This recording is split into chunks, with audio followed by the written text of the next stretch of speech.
what you do is to create a fantasized universe of the mind in which expediency to achieve your goal is more important than any kind of moral frame of reference to your actions. So we have a wizard now teaching the children of his magical studies. That's kind of far out. Mazes and monsters is a far-out game.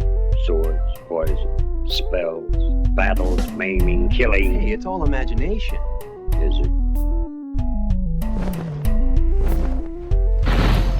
This is the Heroes Era.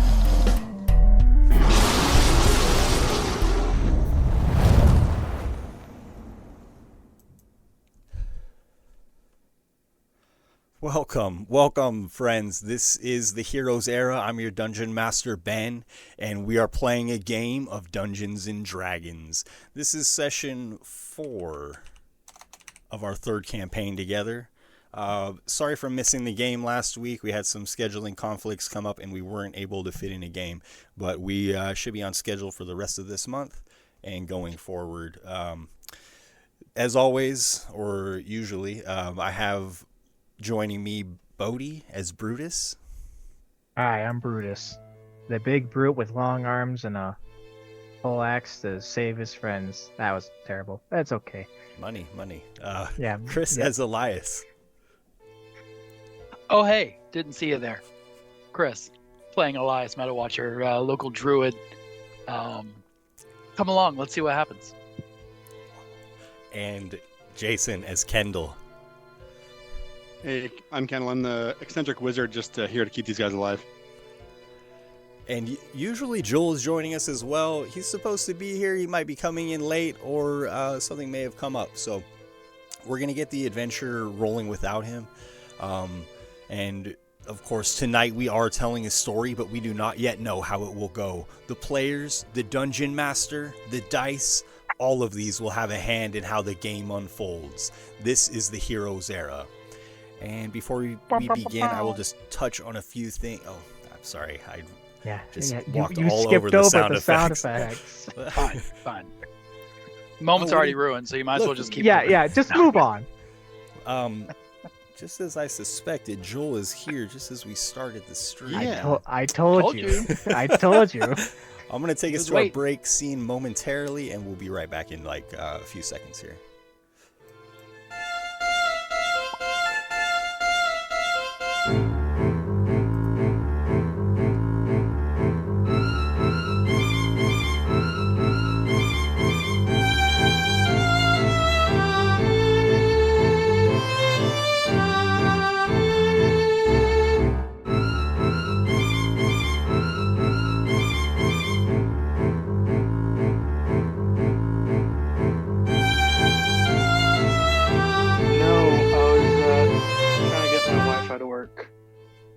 So hopefully our connection's good.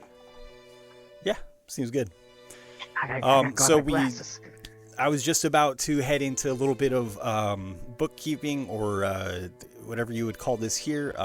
Please make sure to follow the channel. Give our video a thumbs up. Our games are live on Twitch on Monday nights at 6 for now. And you can be a part of that game if you show up. You can use your channel points and use those to turn the tide of battle by granting your favorite player advantage, or you can give them some healing in a tight spot. We do play and release at least 3 sessions, or usually 3 sessions monthly. So, turn on your notifications, please. And if you would like to support the stream, the best way to do that right now is to subscribe to our Twitch channel at the Heroes Era. And that is always very much appreciated and is a nice way to help cover some of our operating costs. Another great way to support the stream is simply share our video to your favorite social media.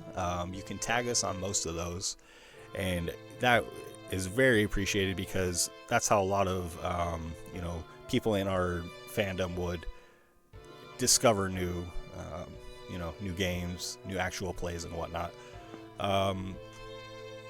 Also, if you want to join our community, we have a Discord channel that's a great way to make friends who play D&D online.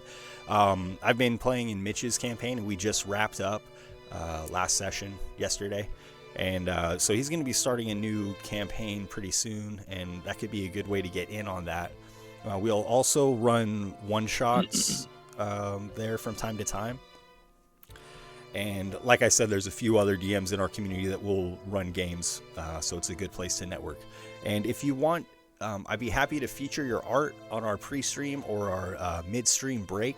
So if you have any, D&D flavored art, extra points if it's related to our campaign, but you can send that to heroeseraguild@gmail.com, and I will give you credit, shout out one of your social medias. And then finally, our content does include descriptions of graphic violence, aka Bodhi, as it has been dubbed. So please be advised of that. Now we'll have the game begin. It's been a couple weeks, and when we left off, you guys were exploring a dark, dank dungeon filled with traps placed by goblins. In heading out on this adventure, you had set out to not only explore tracks of Kendall's rival, Hookwit, but also to rescue or find the family members of Deathada. And so last game, Hookwit met his demise in a green slime, unfortunately. Was not intended. No, we forgot about him as soon as we all slid into the slime, so it was kind of... it's kind of his fault, though, too. It's a little bit his fault. I may have kicked him down the slide first, but, and waited a good few seconds before I went down there myself, but it's his fault. It's his fault. Yeah. Yeah. It's his fault. If it not for... We wouldn't have even been in there. Yeah. And not only did we find Hookwit, but you found Deathada's relatives, or the contractors she had hired, her cousins. And so there are two dwarves with you that you are escorting through the dungeon, and you were able to save them from the ooze, thankfully. And when we left off, we were in a room with 5 levers. And also throughout this dungeon, periodically you will come upon a bale of hay where, a present or treasure of some kind is dropped into your possession. They've had different notes on them. One of them seemed to have come from a friend, the bugbear that you all have gotten to know. Anything else you guys want to touch on before we jump back into it here? Did we take a short rest as after we got... I think we did, yeah. And I think... Oh, yes, because I am all out of healing. Okay, just making sure. Yeah, we're the chamber after running into the green slime, so... Or the gelatinous cube. The gelatinous cube, yeah, that's right, And I think you guys had intended to rest a little bit before moving on. So when we last ended, you had just moved out of that chamber. You received another potion of healing. And you came into a larger chamber. There were 5 levers here along the wall. And a fireplace in the room. And 2 of the levers seem to have symbols near them.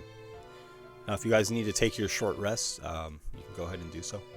Should we be on the map here? I forget if we were on the map or not. It's a big map. You might have to zoom in. Big map, and we're in a tiny vision spot. Near the center right. This, yeah. I just want to clarify that I have used the whetstone to sharpen my blade. That was gifted to me, which gives me like an extra D4, I believe, for like the next 10 minutes. It'll give it on your next hit with the weapon. So it takes 10 minutes to apply. That's right. Jason, were you able to get a visual on that map? Yep, I got you. Sorry. Okay, cool. Yep, I'm there now. Yep, perfect.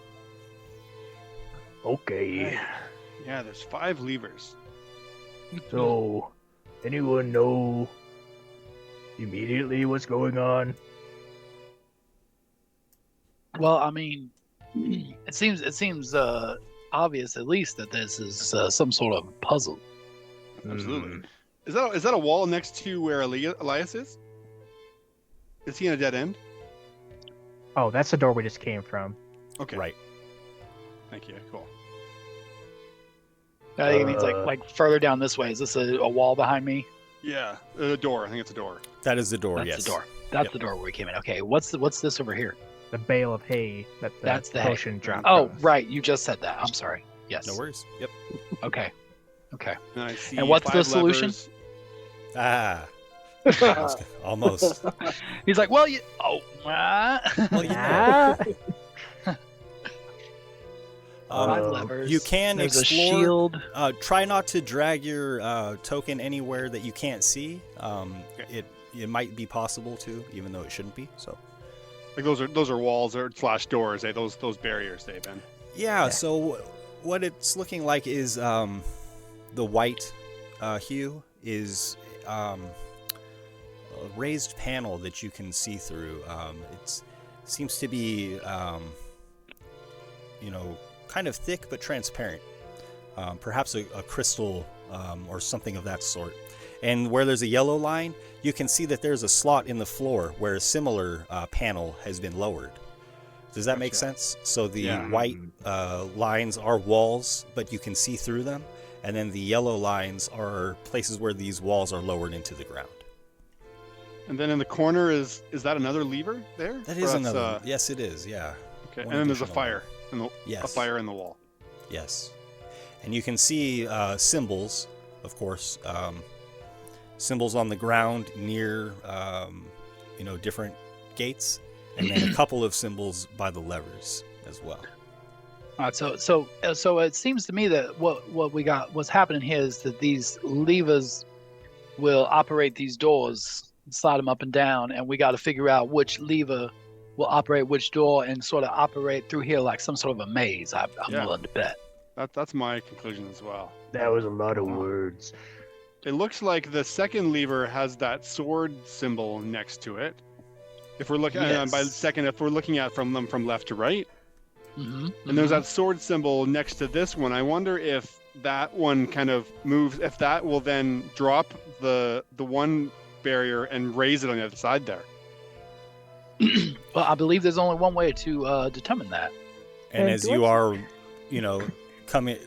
hold that thought for just a moment, and you can see down the halls a large beast, shadowy, cat-like, or perhaps there are 2 of them in the far chamber, one that is blocked by a transparent panel.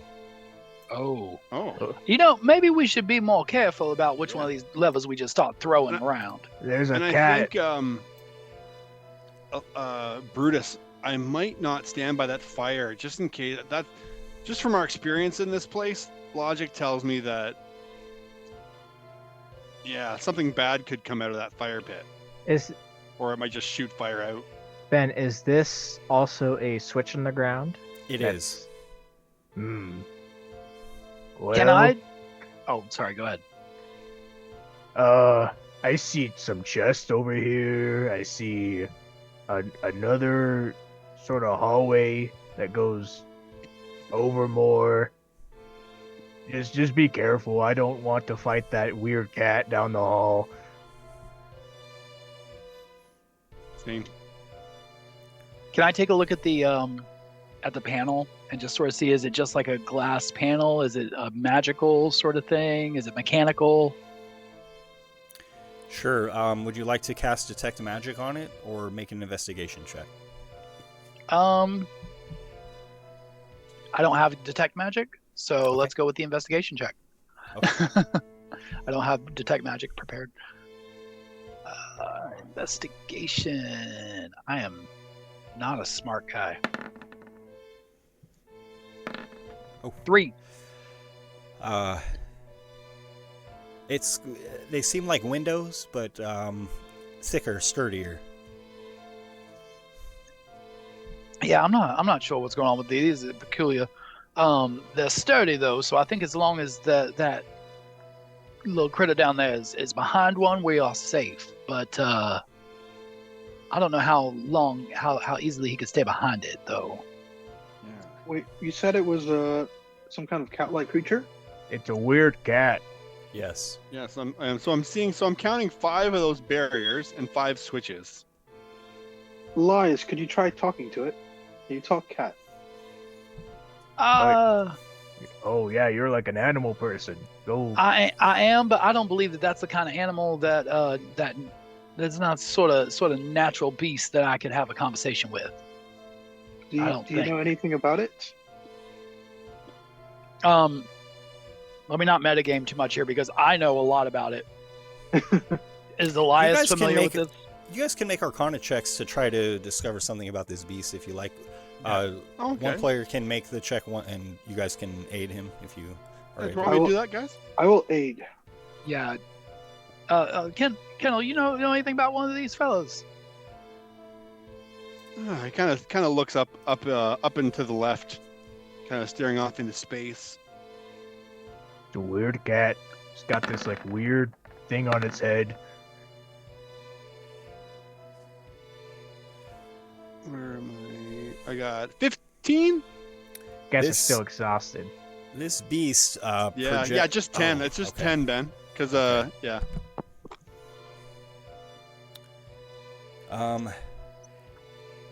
You have heard of such a being, and you know that they can be very hard to pinpoint or deliver an accurate strike to, so to speak. Right.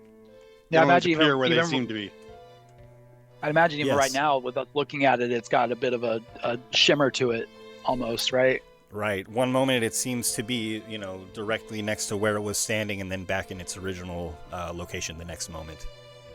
Yeah, I'd rather not deal with something that's that hard to hit. Is my vision going? Why is that cat blurry?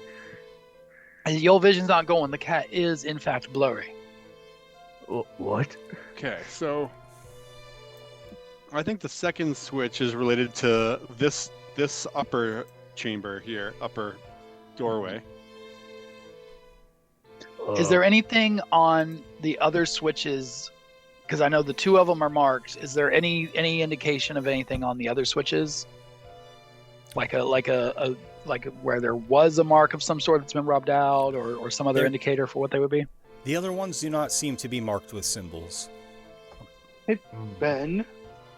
Yes. Can I take a look at these the handles themselves and see if there's like any that are like still covered in dust versus some that have like handprints on them? Sure, you can make an investigation check, please. All right. I can try and help you with that, man. I'll take that because I'm still rolling at disadvantage. Same. All right. You said investigation? Yes, please. All right.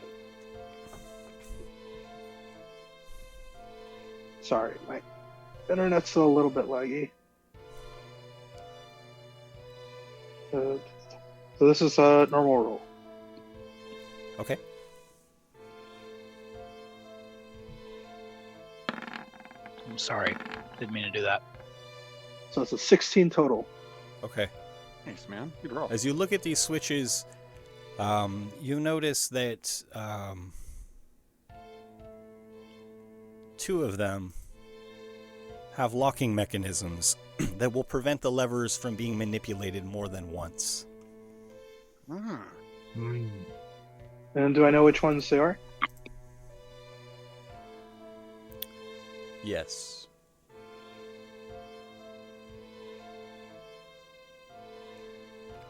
The one to the far right and the one to the far left. Okay, I will communicate that to the team. You're to the far right and left within that line. You're not talking Within about the the one 5, that's all the way by the yes. fireplace. Yeah, okay. Yes. Okay. We're Well, on the map. I'm gonna delete I don't have any backing for this. This is just a total and blind assumption, but I'm willing to bet you that the particular door that is holding that creature away from us can probably only be open one time. Probably Doubt can't they're going to let us close it back up. That's a good idea. I like that. I see I see another door through this weird crystal thing.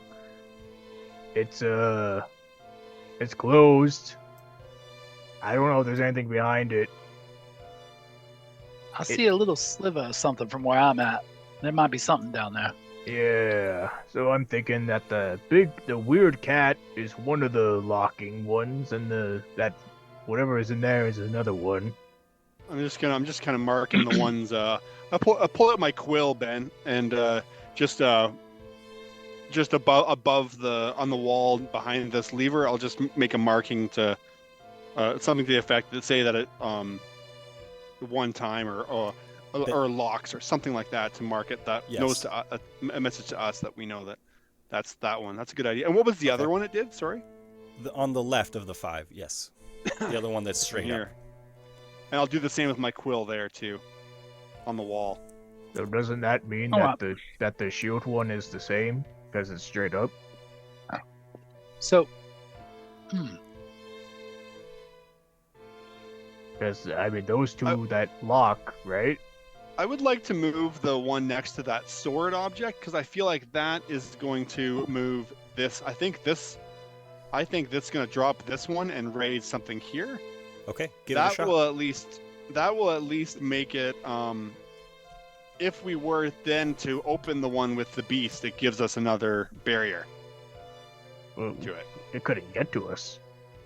I mean, we can certainly try. And then just to be safe, I'm going to call up my mage hand, Ben.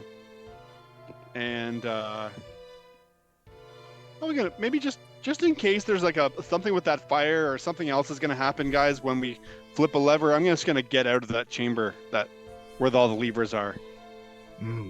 Just to be safe. If you all want to do the same, I can wait. Listen, I know you guys are scared of the big overgrown cat, but I think we could take it. I'm gonna stay right where I am because I think somebody needs to actually watch and see what happens when these levers are pulled. Fair enough. Okay. Yeah, you're not wrong that we could take it, but if we don't need to, I'd love to hang on to our resources. All right, flip the lever. So I'll use my mage hand, Ben, and I'll throw this one next to the sword icon.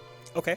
As your mage hand operates the lever, it seems to halt in the straight up position momentarily, and as that happens, the wall that you thought this would operate also raises. And so now, unfortunately, I can't operate these graphics the way that I have them set in the map. So the sword lever is now pointed straight up. And would you continue to operate to try to throw it the other direction? Yeah, I think I would, yeah. Okay. And as you do that, just as you expected, that gate on the right side does lower. Or facing it, the gate on the left side lowers, as you were saying, facing from the symbol. Okay. Now that that's open, I want to just move down and just take a peek around this corner. Yeah, I'm gonna come with you. Okay. Did I get the impression, Ben, that it would have stopped straight up if I had to stop then? Yes, it seemed to pause there, and that's when both gates were raised. And so it took an additional action or whatnot to move it. We got some other friends down here as well. Please do not touch the shield lever. You sure? Do not. I repeat, do not touch the shield lever. What up, guys? Kendall, please put a big X on the shield. Do not touch the shield lever. What up, guys? Oh man. And I'll go up here again with my quill, and I'll just mark the wall behind. You're really tempting me. And you walk into the chamber, and you see that this shield emblem is next to the two gates, one on either side. To the left, you see a goblin, and he's wearing a bear skin as a cloak, his head hidden within the mouth of the bear skin. In the other cell to the right, you see your friend, the bugbear. Hey guys, we gotta open this door. Oh, open the shield one, guys. We need to open the shield. Now we want to. Yeah, I turn to the goblin with the bear skin, and I speak to him in goblin. Are you gonna be cool if we let you out? Yes. All right, they're good. Good enough for me. I don't need an insight check that.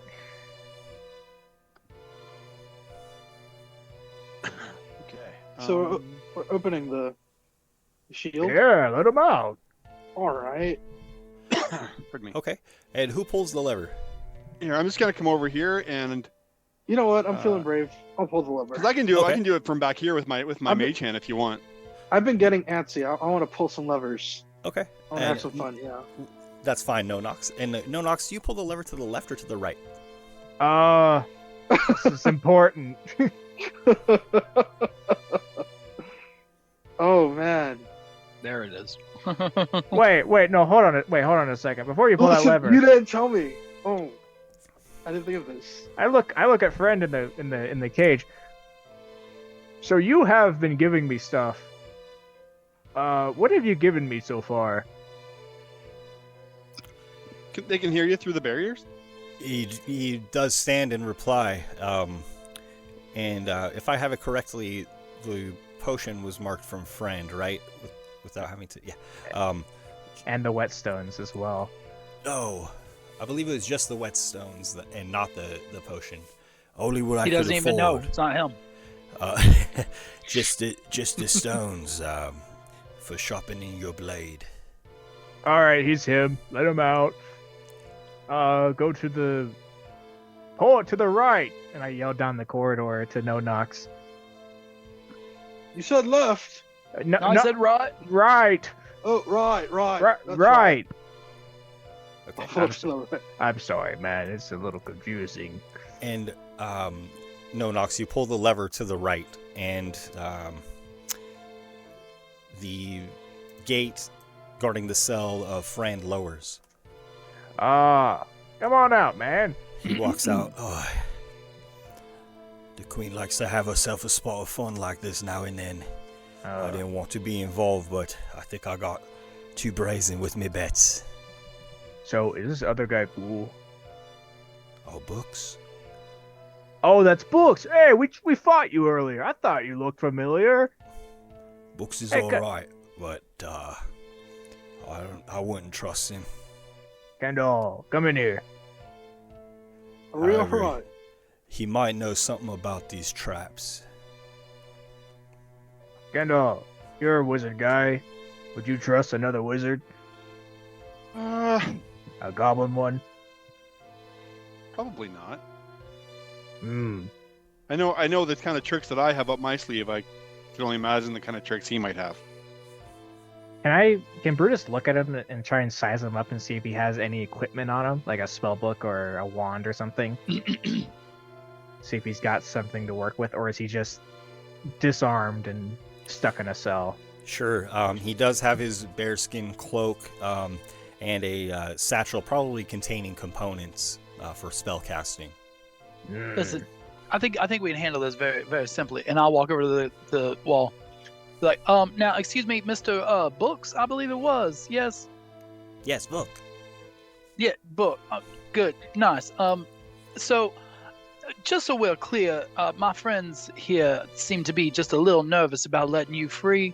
They're a little concerned for their own safety and well-being, but you understand that. You know, you seem like a survivor type yourself. No. Books helps. So, Books helps. Yes. That's what I was assuming, but we do have to have a little bit of incentive. So I just want to mention that, you know, we're gonna open up this door, I think, and show you no ill will whatsoever, and allow you to venture on out of here.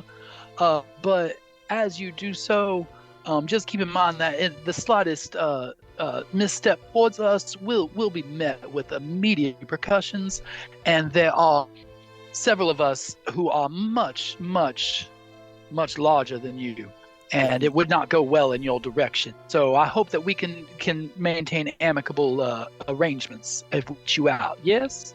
Will you make an intimidation check, please? Can I help him by saying, translation, you mess with us, I'll kill you. Yes. What color is this goblin's skin, Ben? This goblin's skin is greenish brown.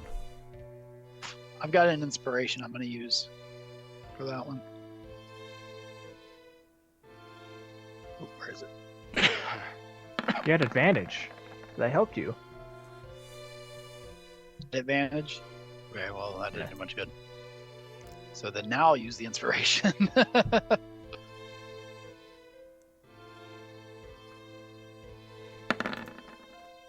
9, Come a on. 2, and a 5. Jeez Louise. No percussions. Okay. Fine, fine. I think you talked too much. No, essentially, but just we are friends until we are not. That's all I'm saying. All right, throw the lever to the left, please. Yeah, and just before you die, I'm going to start holding a ray of frost, Ben. If he does anything that I don't like, I'm going to let go a ray of frost in his face. Okay. Just kind of like holding a ball of ice in my hand, almost. And as you do hold a ball of ice in your hand, staring at the goblin also creates a ball of ice in his hand. All right, now, gentlemen, we just said that we are going to be amicable about this on both sides. So, Hey, man, I'll kill you. all right. I'll do it. Don't test me. You'll die here. And No Nox, are you the one who is flipping the switch? Oh my God, No Nox lost his voice. You're on mute. Yeah, sorry, Joel. Yes, I pull that lever. Okay. The wall lowers, and the goblin hesitates a moment. Does anybody act against the goblin? No, he can throw the first punch. I gotta step aside and like give him like a welcoming, like let him come out, you know. And the frost dissipates from his hand. Yes, once again, we are nothing but friends. It is no different than any of these other gentlemen that took a slight step towards one of us. The rest of us would have to respond accordingly. So please take no disrespect in our assertion of our circumstance. Thank you. Yeah, Stances. Okay. Hey man, you want some moldy bread? It's good stuff. Okay. Yeah, I know, right? Give him some moldy bread. Goblin's just setting back, munching on the bread, quietly observing the group of you. So at this point, it's more like bready mold. My friend here, and I point towards friend the bugbear, said that you might know some stuff about some traps. Do you know anything? Sparks and wires make traps. I draw them after they make them. I know everything. Oh, all right, come along then. Okay. Yeah, no, we're getting out of here together. I don't know if like your situation's a bit weird. You kind of work for the person that put you in here, so I don't know if you like want to get out or if you want to keep working. But we want to get out, so you help us get out, and we'll probably make a good show of it until we die. Oh, okay. Queen's not likes you much, but that's not like me much either. She doesn't like us. Why? What'd we do? Sounds like, they say the enemy of your enemy is your friend. Yeah, well, we're goblins. That doesn't apply to us. Everyone just hates us. Not enemy, friend. Doesn't say except goblins. It just says if you're not, the enemy of your enemy is your friend. If we're both against the queen, then that makes us allies. It's turned. We're not against the queen. Loves the Goblin, queen. He seems to say to the open air above him. That's like the books. This guy doesn't get it. All right. Well, we got a weird cat to kill as well. Come along, everybody. Yes. Maybe we could just not kill the cat, though. Maybe we could potentially just leave that door shut. I don't, unless we dive through the fireplace. I don't see any other way out. Is there anything else of value in either of those two chambers that that friend and books were in, Ben? Friend has his armaments. Books has his belongings. Other than that, the cells are bare. Okay. The way's out. Past the beast. Down the hole. Told you. Says All friend. right. So do you know which lever releases the beast? Would anybody have any interest in investigating these treasure chests over here? Absolutely, I would. Yeah, no, we're gonna loot this place for what it's worth. So perhaps we figure out how to open that up first. And Books knows. Wonderful. Just because there might be something in there that might perhaps be beneficial towards the encounter with said cat. And it would be very frustrating to find that after the fact. Yeah, I agree. Okay, Books, tell us what the lever does. Lever opens a gate.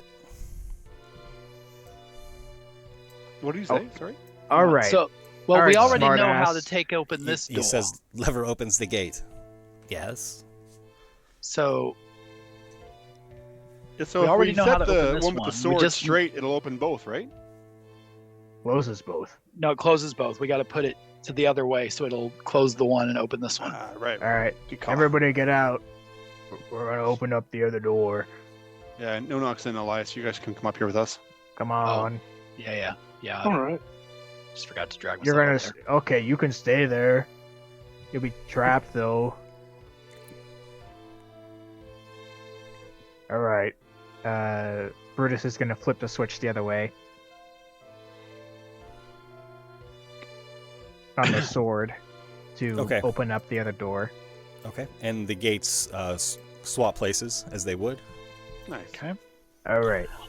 Now, Books. Books, you know which the lever do we need to open these doors? Which one is the bow and arrow? Treasure door on this one, and he points to the far left. That's the one that locks though, so we can only get one. One time, one try. I don't like that. Does it stay open after we switch it, or will it close after a certain amount of time? Just open. Stay open. All right. Well, Call me So- crazy. So we have to choose. So that left lever, if Books is right, opens the treasure doors. The lever on the far right that also locks open the cat door, the spider one. Right. And then the one in the middle is the last door down there, which is the little polearm one. Yeah. So let's close. Let's throw that one to block off the cat from coming up our way. But Ah, my yes. question is, what is that lever do? And I point to the one next to the fireplace. What does that one do, Books? I don't know. Does it just make it warmer in here? Want me to show you? Back away, maybe. I don't know what it does. Oh wait, well, let's work with what we know before we start experimenting with what we don't.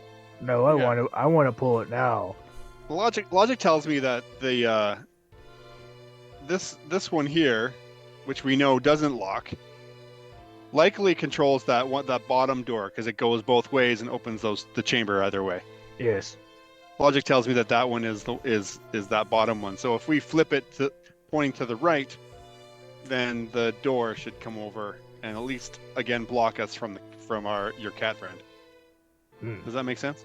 Yes. Sure. I'm gonna pull it. And Brutus is gonna push the lever to the other side. Sure, and it does stop in the middle when both gates are in position, or you can pull it all the way over to have it swap gates. We're gonna go ahead and keep it in the middle for now. Yeah, that's a good idea. I mean, Sorry, we could these are giving me a probably. little trouble to select, but okay. Ooh, Good. ooh, you know what we could do? We probably don't have to fight the cat. We could just lure the cat through and trap it in this little area right here and just close it off. You know?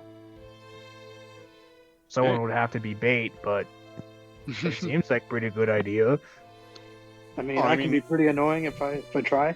Yeah, you I could. mean, even just thinking of the cat's stuck in this very small space, right? If we were to open the gate, Logic tells me that it might just wander up there of its own accord, and then we just close the door behind it. Hmm. I mean, if I was locked in a cage like that for who knows how long it's been in there, and someone opened the door for me, I'd go investigating. And I'm a smart guy. Yeah, it's probably pretty dumb. Okay, who's good at looking at stuff? I mean, I worked in war party, so maybe I know. I've got a fairly. Oh. What do you mean by looking at stuff? I've got eyes. 2 of Okay. them. I've got a I fairly. read very well. We only got one. Got a good attention to detail. We have only one chest to look at here, so I wonder if one is better than the other. Oh, I see. I don't know what we could do. I mean, look for the one that's more scuffed up or more gilded, I guess. Maybe it has more treasure. We could always roll a coin. Or we just flip a coin. Yeah. If you're analyzing the chests, please make a perception check. I'm gonna look at this chest down here. Sorry, roll a coin. I'm so used to rolling dice. Oh man, it's rubbing off. Hey, there we go. I got 21 perception. I don't know what this one is. Nice. I got 7. Can you tell anything about this chest, wizard? This looks like a chest. Looks very chest-like. Hmm. As you're kind of analyzing these two chests, they seem almost identical, impossible to distinguish from each other. In fact, there's just a red velvet lining hewn across the outer edge of the chest, and the lid is shut on each of them. Give me one moment, guys. We have a few minutes. I'd like to cast Detect Magic, because I have a sinking suspicion. Ooh, good that idea. maybe one of these chests is not a chest. If you catch my drift. Can your little weird hand thing go through the weird wall? I don't think so, but I haven't Open tried. it? But if you guys don't mind taking a few moments, it's gonna take me about 10 minutes. I'm gonna cast Detect Magic though. We've got time here, That's right? fine. Yeah, Go yes. for it. How long does it last? 10 minutes. Concentrate. No problem. And you cast Detect Magic, and however, your sense of magic seems to be barred by these barriers, and you sense that these are barriers to magic as well. Oh yeah, so okay. You do discover that, but you can't tell what is beyond them, if that is magical or not. Mm. And I'm gonna use my powers of divination, and I'm gonna make it headcanon that I roll coins, I don't flip them, and I just see where they're at. So heads or tails? Heads we go right, tails we go left. Yeah, sure. So I'm gonna roll 1d2. What?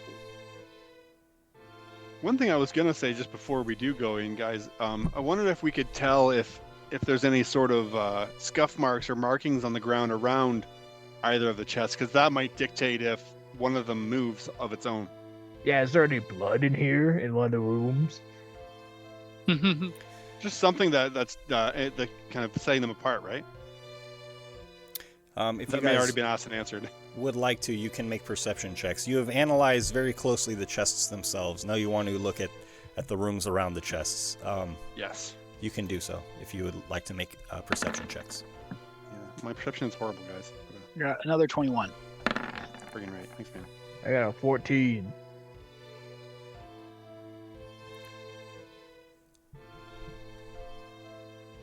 I can just envision No Nox just like taking like a handful of coins and just like throwing them at the floor and counting how many heads. Is like 6 heads. All right, yeah, I do this then.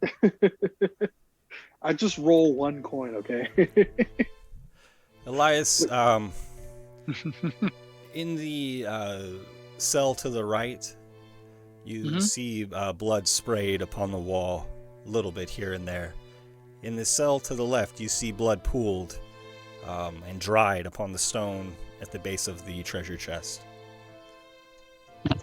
Huh. Okay. So I will point that out to everybody else as well. So there's blood pooling in the left one, but there's blood on the walls in the right one. Yeah. I mean, I've got to be honest. It doesn't sound. I think I'll take like blood any on of the that. wall. I think I'll Yeah, take blood on the wall I think is better because it's probably just trapped. Yeah. All right. I can live with a little blood on the wall. Yeah. That'll scrub out. It's fine. Maybe flip the switch to the right. Which switch? The right switch? The one no, the one towards the fireplace. No knocks. Flip it to the right. All right. This is the second time we've done this bit. No knocks. I thought you were the word man. I'm gonna switch. I'm gonna flip the switch to the right. Okay, and you hear a mechanical sound, and then none of the gates that you expected move. However, the gate in front of the monster lowers, and this large cat-like beast strolls calmly out, its tails kind of sensing in different directions, almost seeming to sniff out the place themselves. What up? And it calmly looks through the transparent barriers at the group of you. I wave.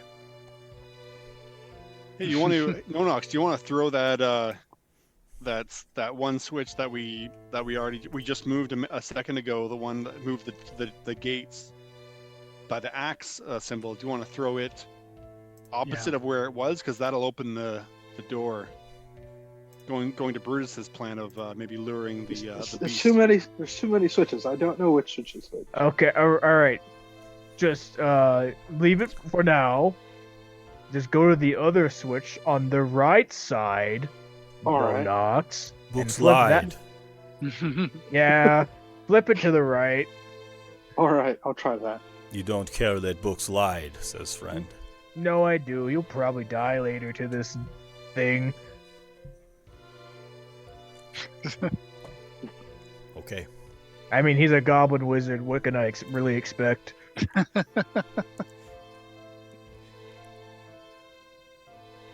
Thought of something we could have done, but.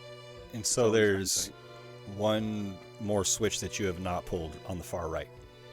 Yeah. Flip it, no knocks. Yes. I want to get obliterated by a chest because I'm greedy.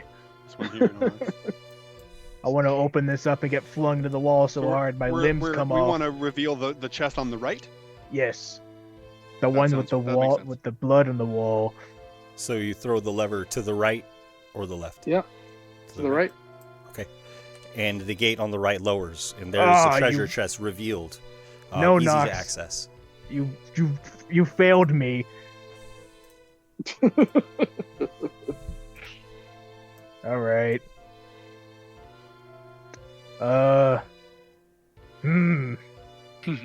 Interesting.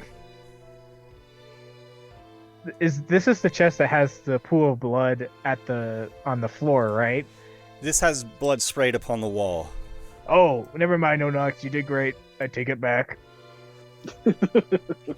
Yes, it was my understanding that was the one you intended. Yes. Brutus got confused. There's too many switches. Okay, alright. Mr. Wizard, you open up that chest. I'm gonna be over here. Just ready, hand on the switch.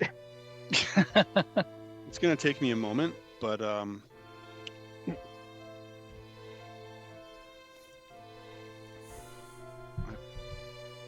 recall my friend. I mean, I guess we could still look at it and see if it's trapped before we just open it. I take a few moments, Ben, peering through the pages of my book and recanting a ritual that I've cast previously, and once again summon my unseen servant. Okay. All right, now get back here. I don't know. I don't know if I do. I don't really need a token to represent him because I guess we can't really see him here. And I'm just going to back away here, and then I'm going to direct him in to try and open this chest if he can. Okay. And then as soon as Kendall crosses the threshold of the wall, I'm going to flip the switch to the middle to block off whatever happens. I think it locks, right? No, this one doesn't lock. This one we can just go willy-nilly. Oh, I see what you're saying. This gate, right? Smart man. Yes, I like that. All right. I flip the switch to the middle to lock us off from whatever's happening. Because I'd rather not die in a fiery explosion. I agree.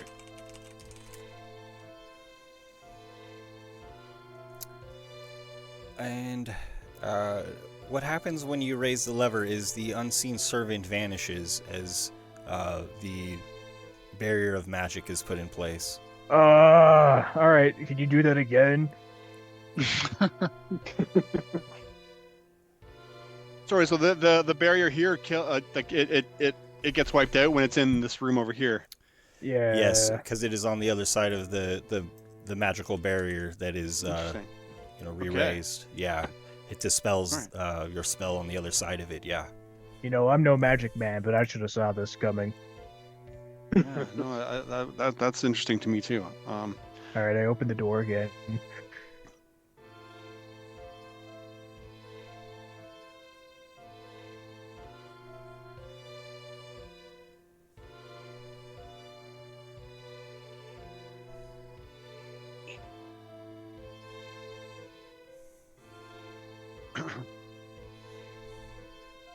You're gonna open the door again, Bruce? Yeah, to the left. All right. Okay. So what happened with the chest? Nothing, because I. Oh, you didn't get there.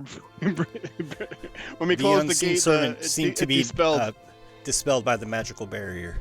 Yeah. I cast counterspell on his magic. I'm a wizard.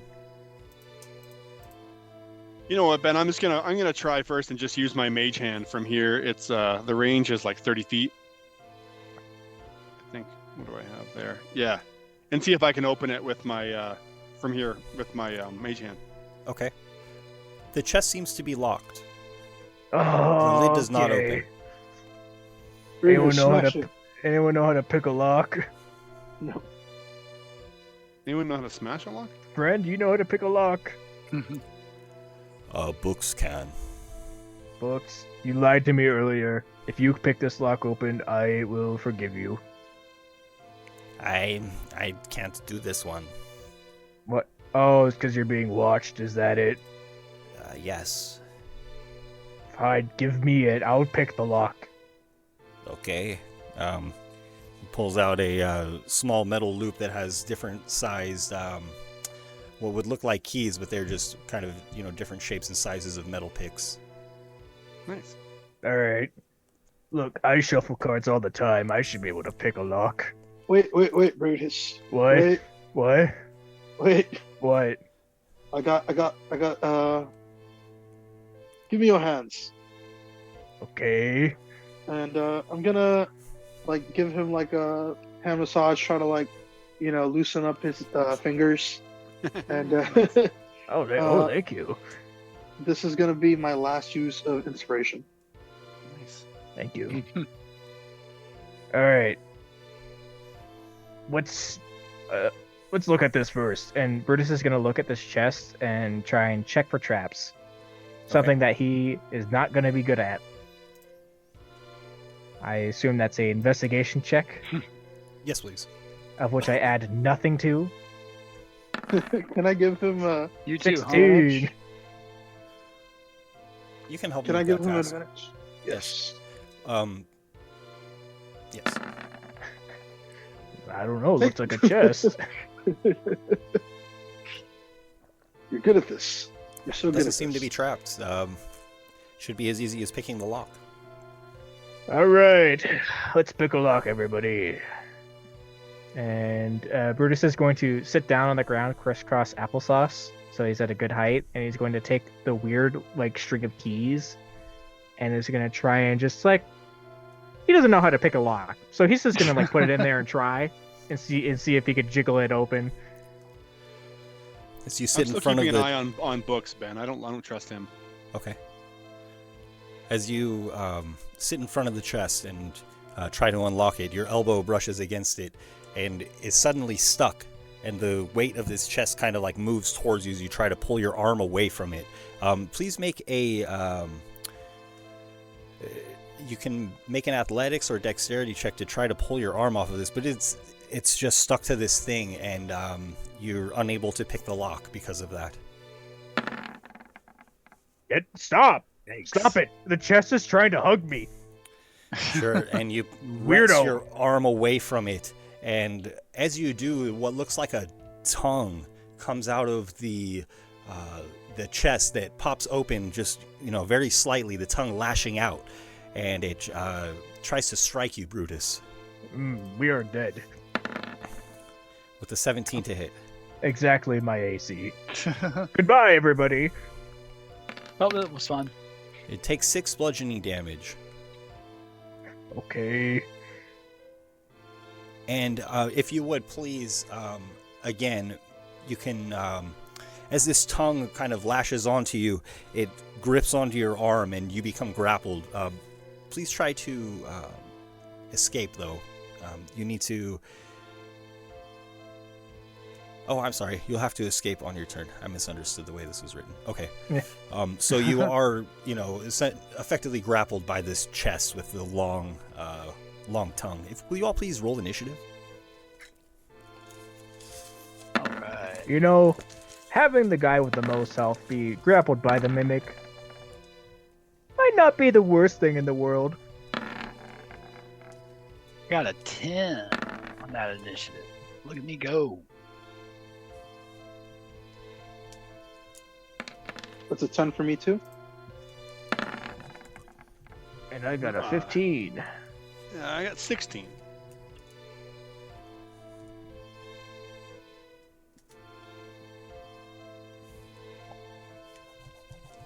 Oh wait, did I?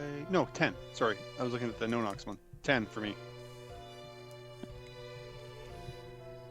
And for you? Yep. So I have Elias, Kendall, and No-Nox at 10. Yep, that's right. Need a long rest, guys. Yep.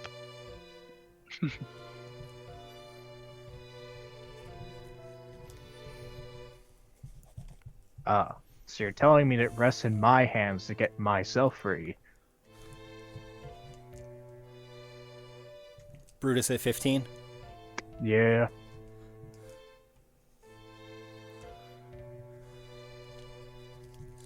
Okay, and as this mimic, as you've aptly named it, latches onto you, Be gentle, please. I like this armor. it will have advantage as it tries to bite you. The lid of the chest just trying to open and close upon you. Yeah. 17. Yeah.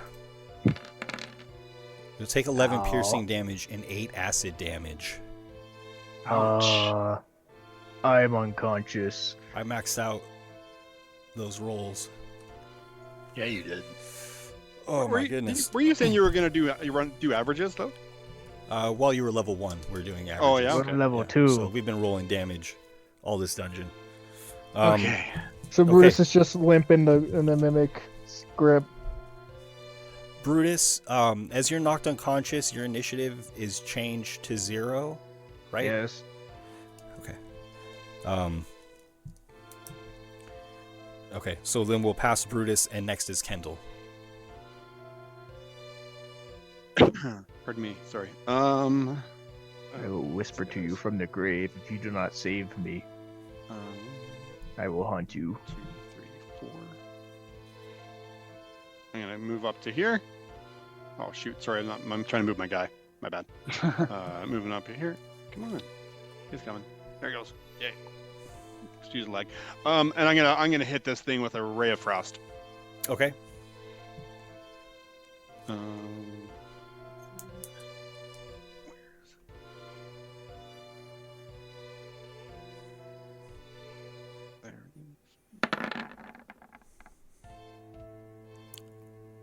16 hits. 16 hits. All right, Yep. all right. All right.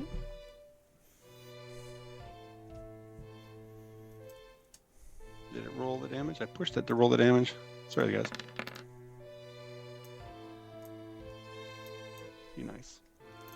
5? 3. 3 cold damage. Okay. Its movement is decreased by 10 until the end of my next turn. Okay. And then I think I moved 1, 2, 3. I can move basically right back to where I was. Next is, if that's all from Kendall, next is No Knox. That's me. Yep.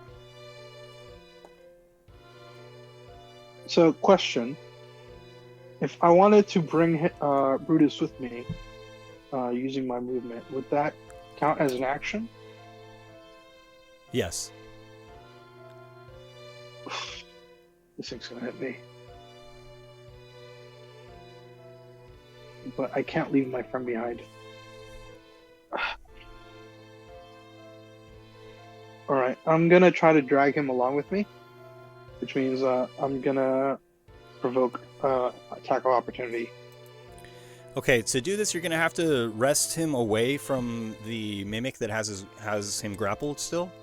Oh, I see. So you would need to do that before you are able to pull him away. So that would be an action to try to wrest him free, and then I would allow you to move at half speed while dragging him. Okay. All right. I'll try. Okay, let's see it. That can be an athletics or acrobatics check. All right, then. I'll take acrobatics, and it's a disadvantage. Probably not. Would have been. Would have been. You struggle against the creature, but you're unable to wrest Brutus away. All right. That's my action, and I don't think give me 1 second, please. I have a potion on me from the one we just got, I think. Right. I believe it's too late because using a potion is an action. Did we rule that you could use the potion as an action for max or a bonus action you roll? No. No? All right. We were talking about that, but I think we're just always doing it as an action. Okie dokie. In that case, that is, that's the end of my turn. Okay, and then next is Elias. All right, so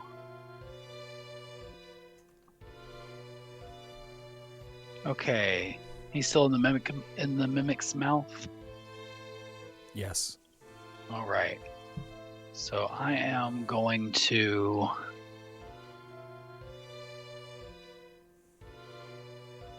I'm gonna reach in my pocket and I'm gonna plug out one of the magic stones that I had from before. That I charged up a few more of those earlier with the cantrip, and I'm gonna chuck one of those at the mimic. Probably not for a 12 to hit. Oh, it will hit. Okay, cool. Okay, and that's 4 bludgeoning damage. Okay. That's just a cantrip. So on my bonus action, I'm gonna throw a healing word at Bodhi. I mean, not Bodhi, but at Brutus. Yeah. Brutus. Sorry. So nice. There we go. Oh, there it is. Oh, so that's 6 points to wake him up. Okay.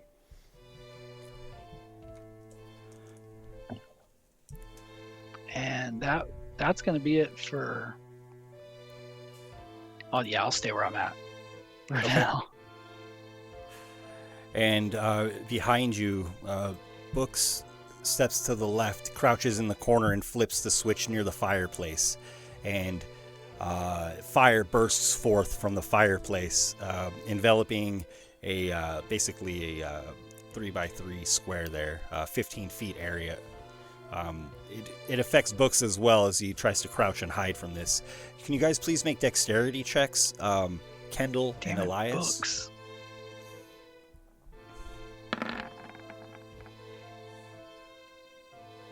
All right, it's a you said dex save, right? Yes. Yeah, 15 for me.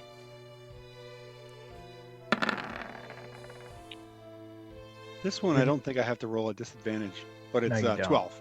Okay. Wow. Okay. So, Nice.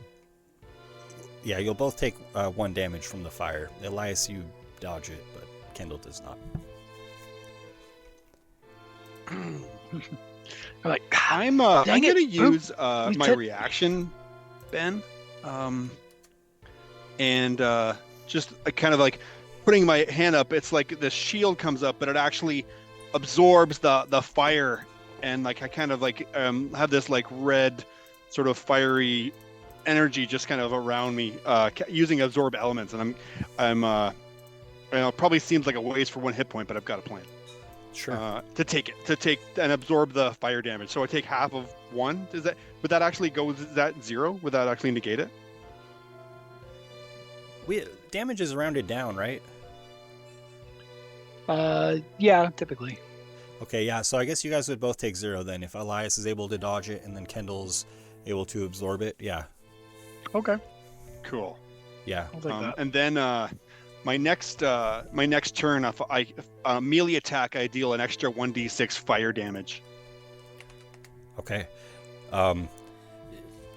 Books flips the lever to the fireplace trap, and Friend shakes his head. Oh, Books getting us both in trouble as usual.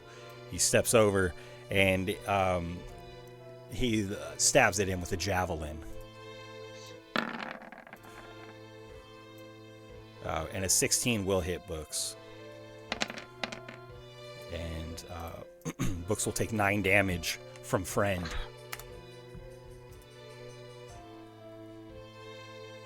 And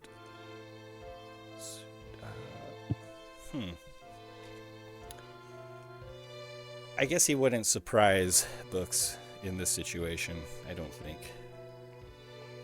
No. Yeah.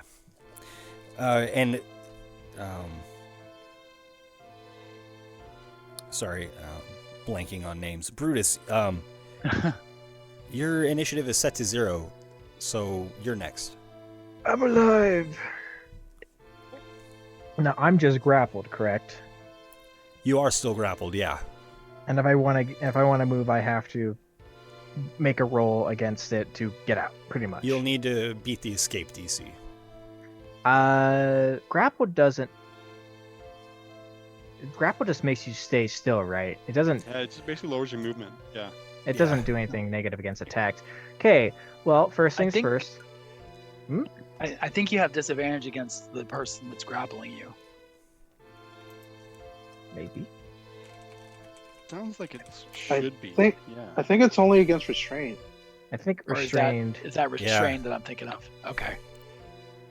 Grapple does not do a lot, really. I remember thinking that every time it comes up, Chris, and I think it's not the case. I think you're right, though. Yeah, no, you're probably It feels like it should, right? Yeah. Basically, their speed is 0. I think you can move them with you. That's about it.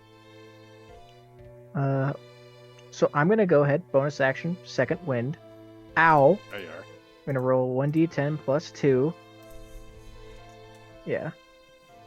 So we're gonna get this out of the way. See how well I am. That's a good roll. I'll take it. Yeah.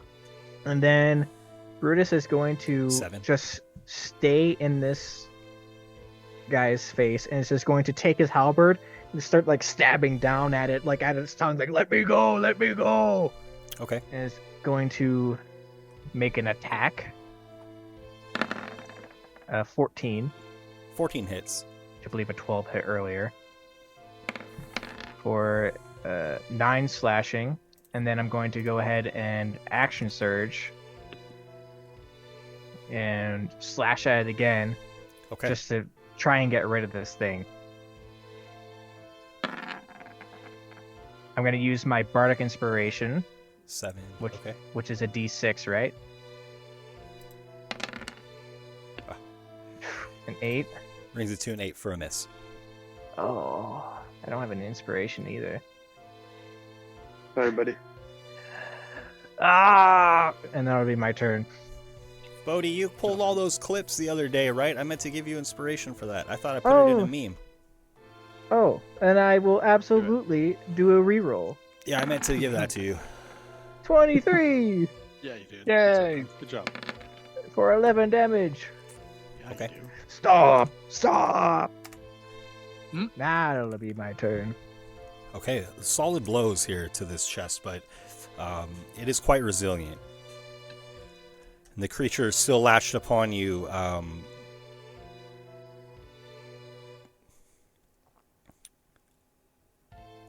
So this attack will have advantage, and it will try to bite you again.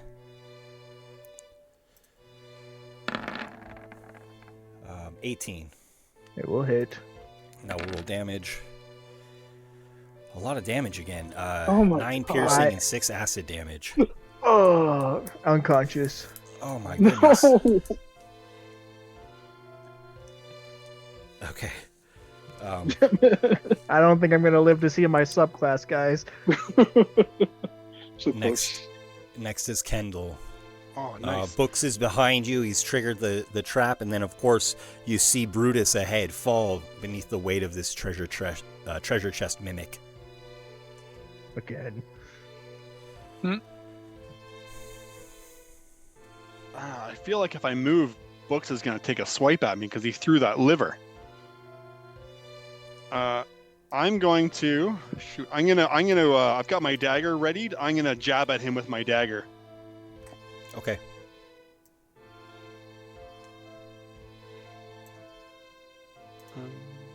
That's not right. That should be. For some reason, it's not adding my proficiency bonus to my. Uh-oh! What the hell did that do? It's not adding my. Oh, I guess it doesn't really matter. Anyways, I rolled like horribly. Is your proficiency 2?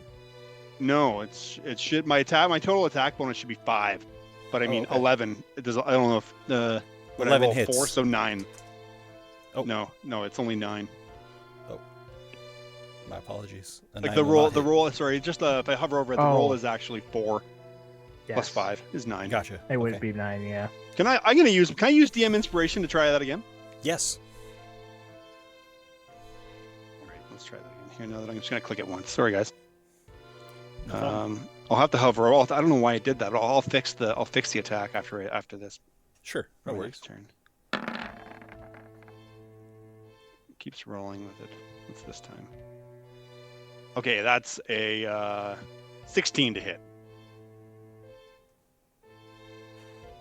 And the goblin says words of magic, and a magical shield appears between you and the goblin. But that little douchebag, eh? you know, you're good enough with the dagger to beat his magic.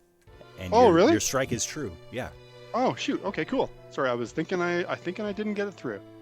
And again, so the damage is not going to be right. The roll is not going to be correct here either. Okay. And then I'm going to add a D4 of fire damage.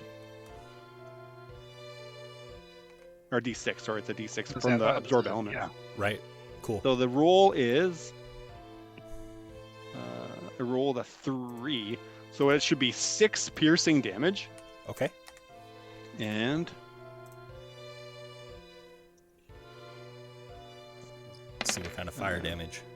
yeah, just roll a D6. And the goblin's bear skin cloak, coated in bear grease, just erupts in flame. He was able to hide from the fireplace, but not from you reusing that flame. Yeah. And the goblin just falls to the ground, screeching for a moment, and then is silent. Nice. Thank you. A component pouch and a spell book kind of, spill out of his hands onto the ground. Love it. Is that all from Kendall? I might just step out of Friend's way in case he wants to run down there and check out what's going on with Brutus. Okay. Yeah. Nice. Thank you. That brings us to No Nox. This guy is bad news, and I want my friend away from him. I'm gonna repeat the actions from my previous round. Try to get Brutus away from this thing. Okay. I'm just going to have you try to break the grapple DC. I probably should have done that instead of an opposed check the first time. I think it makes sense for this monster's mechanics. So you need to beat a 13 with your grapple check. Okay, so that's with strength, right? Athletics? Athletics, yeah, or acrobatics as you choose, yes. Okay, I'll take it. Disadvantage because of exhaustion. Acrobatics.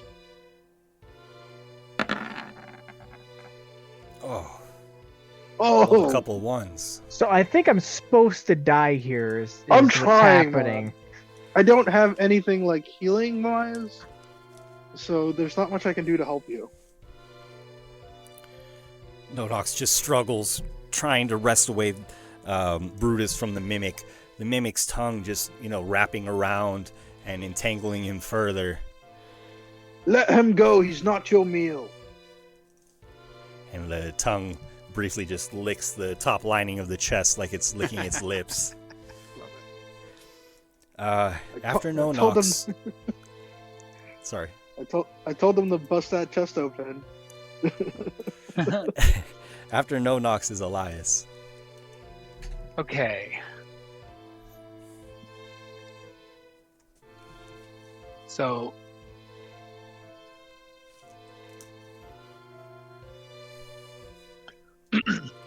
Elias is going to charge back down over towards Brutus to try to help him out again. But this time, instead of reaching into his pouch and pulling out another one of those stones, his body is going to change form as he's running down the hallway. And when he arrives,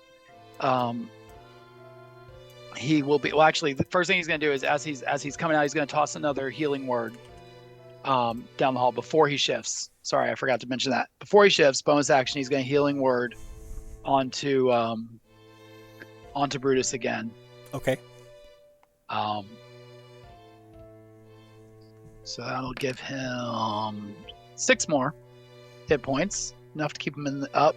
Very good. And then as he charges down, he's going to shift wild shape into a giant badger. Oh, yeah. Okay.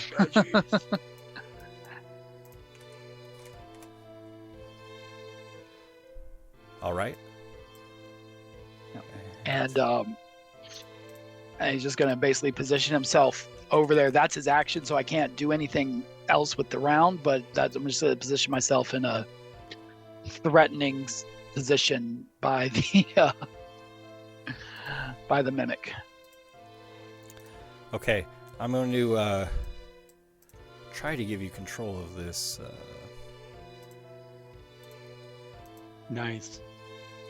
Good job, guys. This is cool.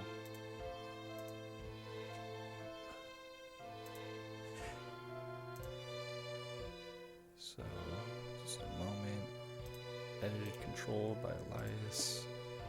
Also in your journal.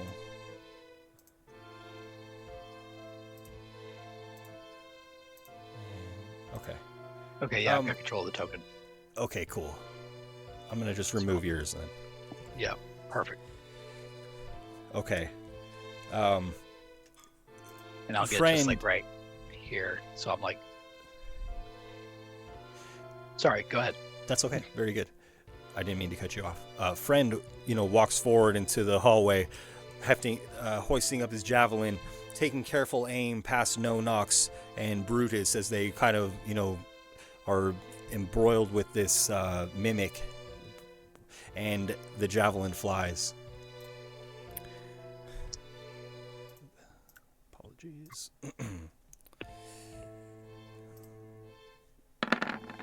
And a 22 will definitely hit this for 8 piercing damage. And, okay. And Friend pulls another javelin and keeps it at the ready. Next is Brutus. And is going to wake up for the second time today, and is going to just. This is bad. This is a bad spot. You're feeling quite exhausted too. Oh, very much so. Is going to just try and just sever this tongue and just try to get it out of here.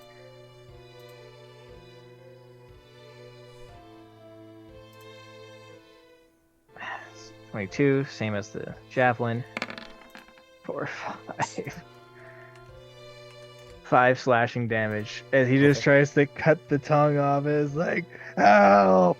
Help! And the tongue begins to spray blood upon the walls, much like the blood that was sprayed upon the walls that you spotted earlier.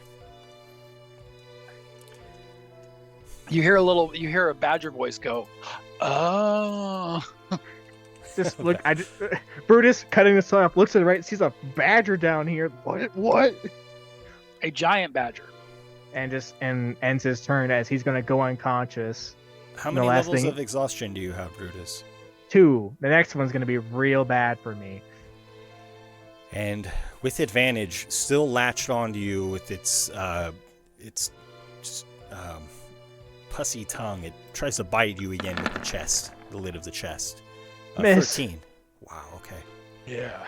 Nice, okay. Bro. And then in the turmoil of this wrestling match, it's unable to bite you or harm you. And next is Kendall.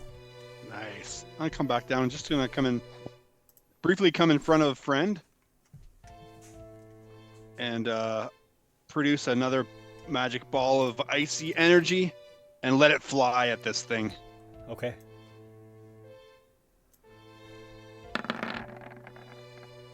So I have the advantage on still. 16 to hit. Hits. Nice.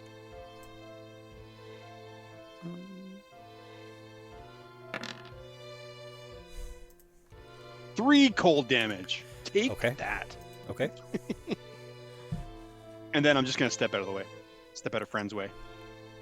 After Kendall is No Nox. Nice.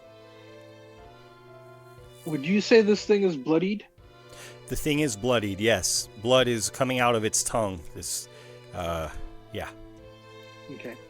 I'm gonna turn to my friend Brutus and say, get out of here while you still can.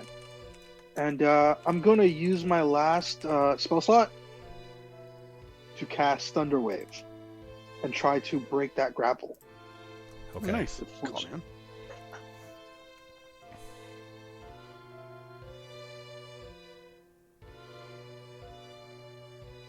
So I'm gonna need a DC 14 con save. Thank you. Oh my god. 18. Every time. Yeah, every time. It still takes damage. Still takes damage, man. Yeah. So it takes half damage. Okay. 2d8. So that's 4. Okay. Again, the mimic is badly injured. Its Freddy Krueger tongue is just spraying blood all over this cell. Is that all from No Nox? Yep. Okay. Yeah, that's all I can do. Okay. Next is Elias. All right. Badger Elias is going to lash out with his first with his claws at the mimic, obviously. With a 13. Hits. Right. So that's 7 slashing damage. And then he's gonna basically with that he's gonna like grab at the body of it and then pull himself closer, and he's gonna go right where that tongue is shredded up already, with his bite attack to just try to bite the tongue the rest of the way off. That's awesome. Because Elias Badger don't care. It's a 10 to hit. The tongue just kind of whips out of the way quickly. Okay. Then I'd like to use my bonus action to snarl. Nice. And just sort of square up at it. And that'll be I think that's really all I can do. So yeah, that'll be my turn. And friend angles for a shot, waiting for Brutus to take, his attack or do what he might to either make the shot easier or after Brutus acts, or then friend is ready to throw a javelin. Go ahead, Brutus. Brutus is going to slam down on try and sever this tongue so he can leave. Okay. He is tired. That is a 13. Hits. Slashing down at it for 11 points of slashing damage. And the tongue is severed and just whips about violently for a moment before going limp. The chest opens and kind of dissolves into just a puddle of greenish purple goo, and the mimic is slain, defeated. Nice. Good job. Total team effort, guys. Good job. Elias Badger snatches the squirming tongue on the ground and starts gnawing on it. Nice. Brutus, don't die.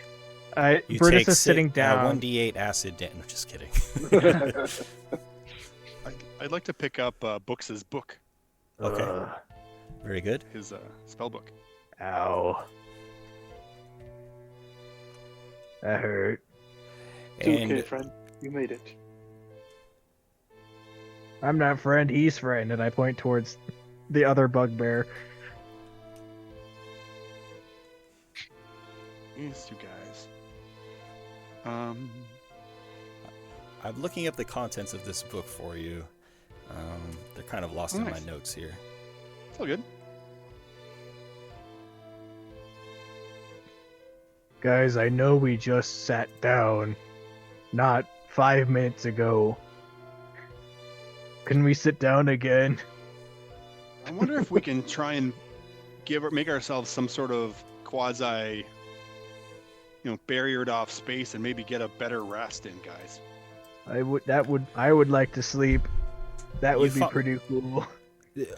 After slaying Books, you notice that his spell book, although soiled and moldy, and kind of haughtily written, you can decipher the spells that are written in there. And in his spell book are written the spells Gust, Ray of Frost, Shield, and Find Familiar. Ooh. And in addition to that, Booker also has a scroll case, and inside of that scroll case is a spell scroll for Dancing Lights. He also has 2 potions of healing. Wow. Make a note somebody who might want one of those. I don't think a potion will do. So, I've never made camp in a cave before, but I'm trying to figure out how to do that. Because sleeping, I'm so tired. Yeah, I think. I want to go to bed. How confident are we, Ben, that the beast on the other side of the barrier can't get through? Like, almost 100% confident? It's stuck there. It seems to be, just sitting there watching you. It hasn't made any attempts against the barriers, and the barriers do seem, quite stout, quite firm. Okay. Do you have a fire? Yeah. I do have a fire. I wonder maybe if we go back into the chamber with the fire and we close this barrier off again. I like that idea. Quite a bit. I can set up I can set up an alarm on the other, on the other side of us, just in case. That mimic. Sorry, that mimic corpse dissolved, right? It's not there anymore. Right. Except for the tongue that I'm still gnawing on. Okay. Yes. And there's nothing else of value in its remnants? No. Did it eat someone wearing a gold chain recently? Would I know if there's anything of value in the corpse of a mimic? Or maybe there's nothing left of it? Typically when a mimic is destroyed, they will, revert to their, true form. Oh, right, yeah. It's not actually a chest. It's shapeshifted into one. Right, yeah. Well, Brutus is going to take the corpse of Books and is going to prop him up against the door we came out of. Cool. This kind of just weigh the door down a little bit. And is just going to take a seat by the fire and just sit down. All right. Can I prepare my friend a meal using this fire? You could Absolutely. toast. What do you prepare? I think we have like rations, right? I have bread. Maybe not that. Cook Don't like the smell of moldy bread being cooked. I will take some bread. Yeah, you know where it's at. If we have meats, I'll like smoke some meats. Oh yeah, meat will probably be fine too. Some like thin I'll strips. the badger will come trotting up the hall, and then slowly kind of stand up and shift back into a human, still with or an elf rather, Galadriel, still with that giant tongue as he gets over. Oh yeah. Yeah, what are we making? What the fuck? Oh, yeah, it's something I do sometimes. It's all right. I'm delirious. Don't let me go to sleep. I don't think I'll wake up. It's just because you keep Something's eating that wrong. bread. That looks gross, friend says as he's munching on the moldy bread. I gotta tell you, it tasted a lot better as a badger. I don't know why, but it was really good. No, I have a concussion. It's all that Anyway. moldy bread you keep eating. I'm gonna Never. while they're prepping out the food and stuff, and while Kendall is setting his alarm, You mean I'm- on the map? no, but I've got a little surprise spell that we can set up to help Nice. us. Put it on the doorway. Yeah. What do you have in mind, Elias? I just put it up in the chat. I'm gonna take some 25 feet of rope, and I'm gonna cast a snare spell. Right outside, like basically right in the middle of where his alarm, where he set the alarm here by the door. Nice. Okay. So that if anybody does come in, not only will the alarm go off, but they'll get snatched up on that too. And they would have to push Book's dead body out of the way as well. Oh god. Okay. I got a little saute going. Smells weird. Yeah, friends is just eyeing it dubiously as he munches on the moldy bread. Look, man, I don't know if that's gonna taste good or not. Yeah, I'm just gonna stick to the field rations for today. And you all had mentioned closing the second sword gate. Do I have that right? Yes. Everybody congregating near the fire. Is that the idea? Mhm. Yeah. And that's gonna kill this alarm I set, isn't it? Right. Oh no, I'm sorry. I just meant like, because you have your alarm set. I have one set over here Mhm. on the door on the entryway.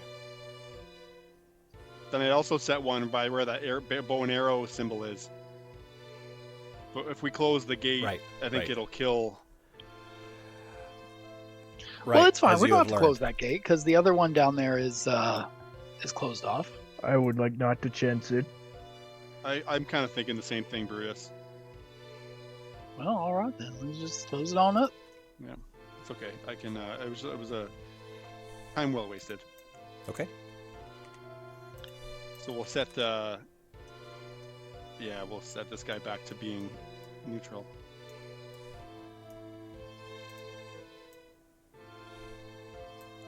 Okay.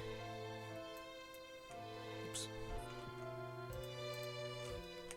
And so you retreat a little bit in the chamber to where the fireplace is, raising, both sword gates.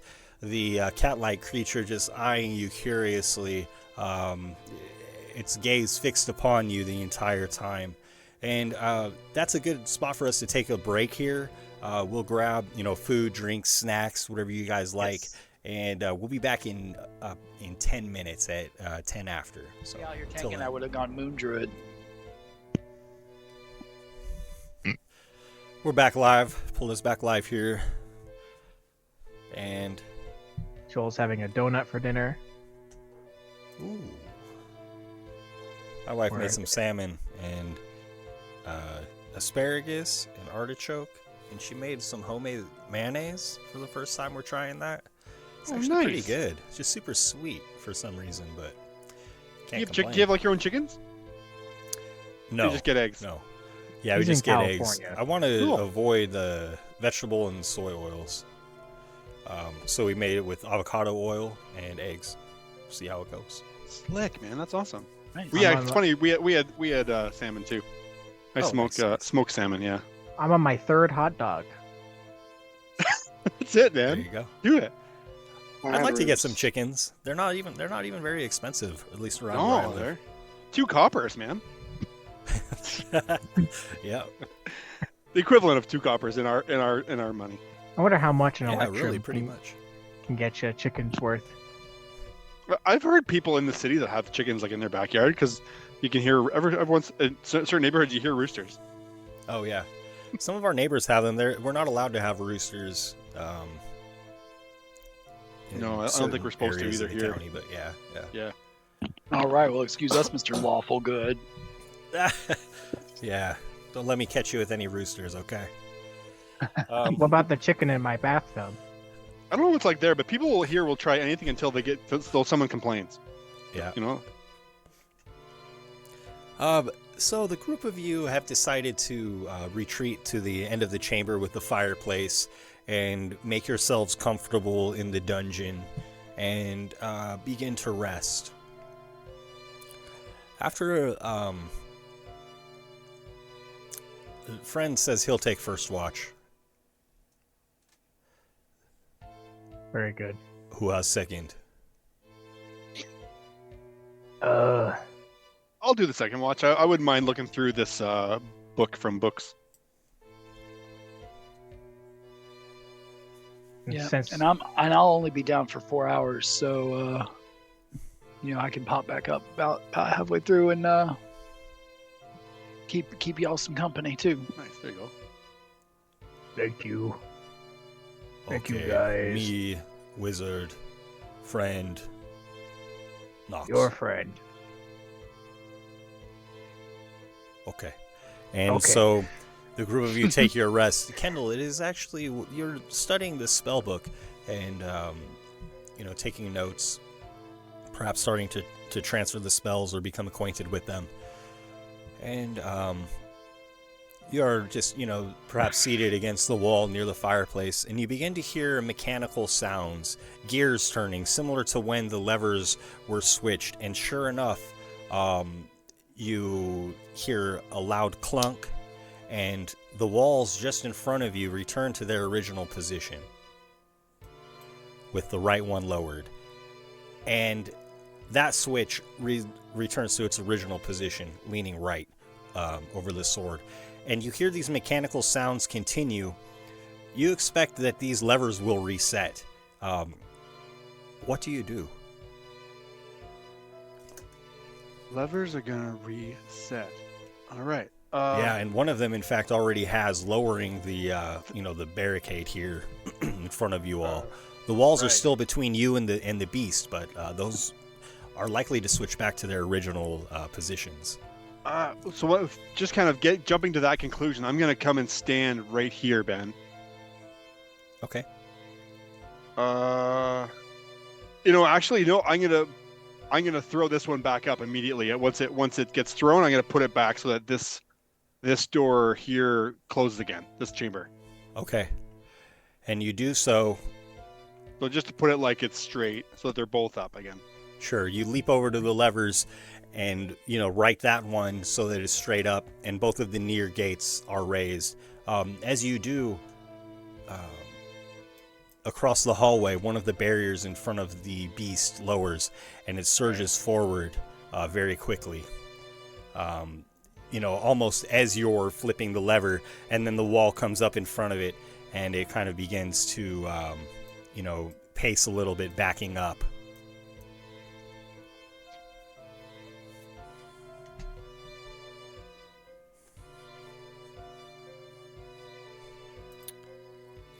So you seem to have stopped it from at least advancing, and the creature begins to pace back and forth, and paces out of that chamber back to its original position, crouching, watching you.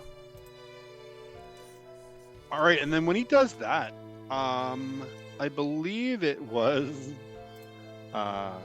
this one that controlled the far gate. In here. Okay. When I see him there, I'd like to set this lever to straight as well to close both, so that both of these gates are also now closed. These ones down here. Yeah. Okay, and the gate closes again.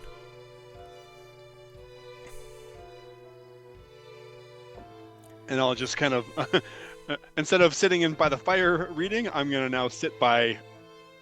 Just actually, I'm gonna put my books away. I'm just gonna stay by these levers and. Okay. Spend the rest of my watch just making sure that they stay where we want them. Sure. And all of the levers reset, kind of one at a time there. Oh, wow, okay. Ah, the chests as well. Interesting.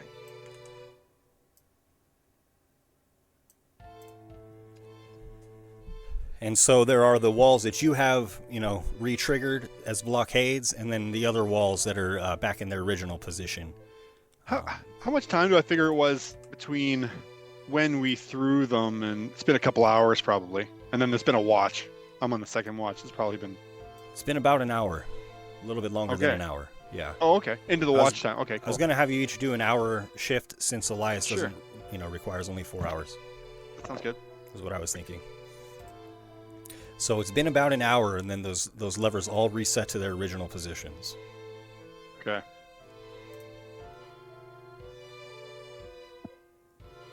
And of course, for that to happen, the locking mechanisms, retract, and those levers are no longer locked. The ones that seem to only go one way. Okay, cool. Okay. So then after Kendall was Brutus for watch, I believe. So when Brutus gave out, I'll kind of let him know what was going on and tell him what I did to sort of mitigate what's going on. But tell him basically that happened. So Brutus, you may need to stay by the levers here, and just listen for that clicking sound I mentioned.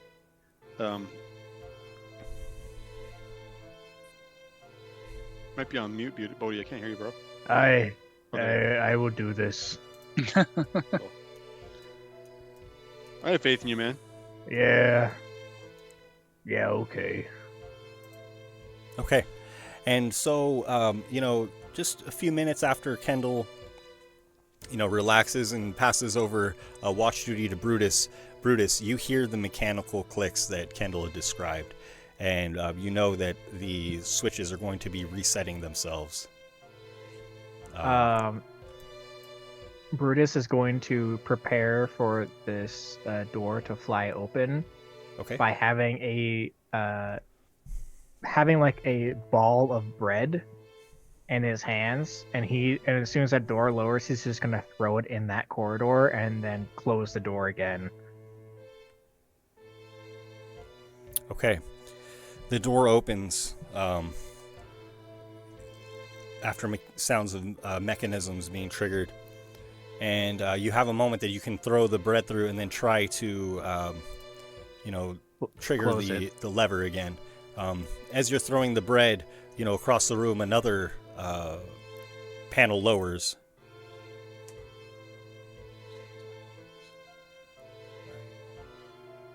Okay.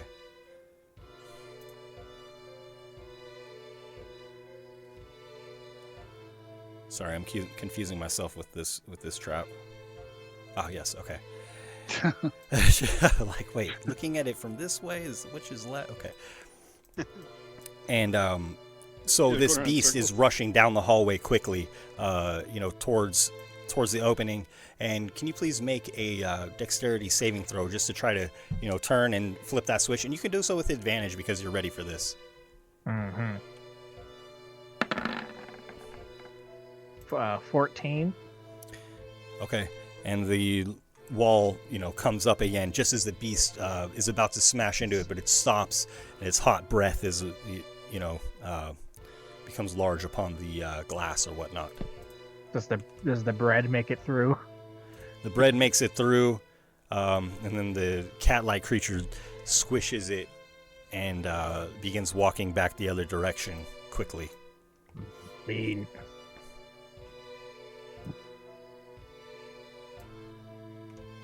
And I go ahead and close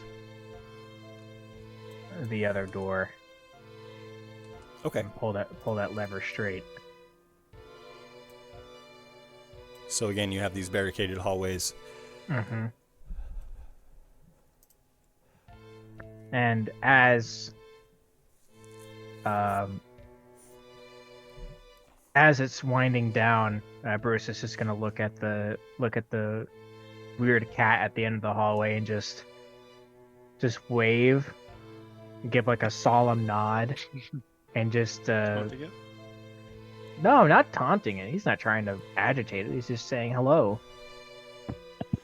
And it's just going to go ahead and sit against the wall and wake whoever's next for watch and tell them what's up and what to do and what's going to happen.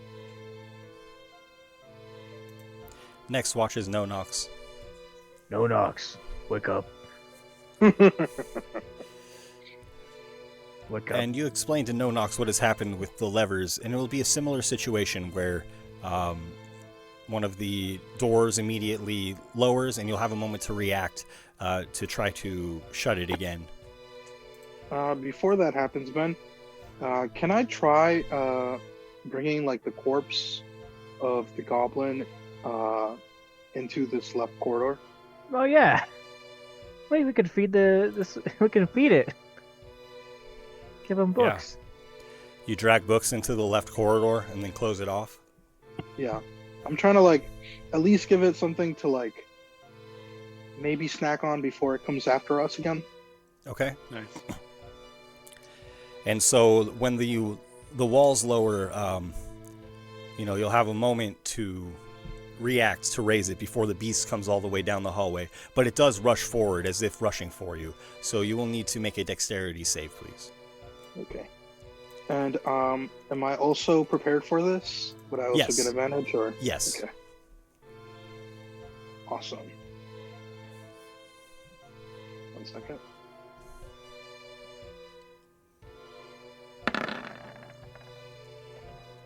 Well, 20 succeed. Okay. And the creature pauses for a moment after you raise the barrier, and it does begin feasting upon books.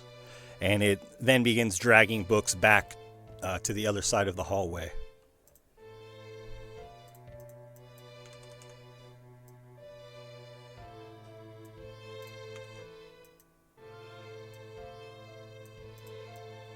And the creature drags books out down the hall and begins feasting. Jeez. After No Knocks, your watch is concluded, and Elias will need to stand guard now for 4 hours.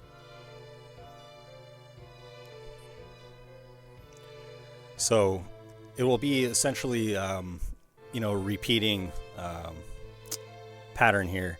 And so, Elias, on your turn, as you're waiting for the doors to lower, is there anything else you wish to do before that happens, or simply prepare yourself?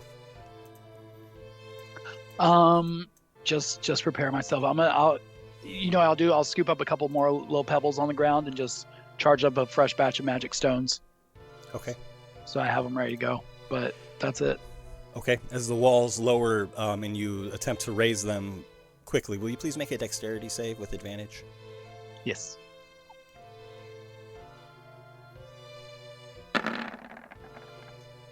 Ooh. The dice are not nice to me today. That is an 8. Uh-oh, guys. Okay. Uh-oh. If you guys would please place yourselves where you're resting. I think I was on the Sword Coast, so I'll just go over there. I'm back at Raven's Landing reading. Yeah. No, I'm right where I am, Ben. Ben, I'm happy where I am. I'm actually astral projecting from Dunlop's Tavern. And that's perfect. Elias, are you still a giant badger? No, I'm not. I gotta switch that out. Okay. Oh, I'm sitting here that's who thinking, you are. where am I? I was doing the same thing too, and I was like, I see 2 red borders.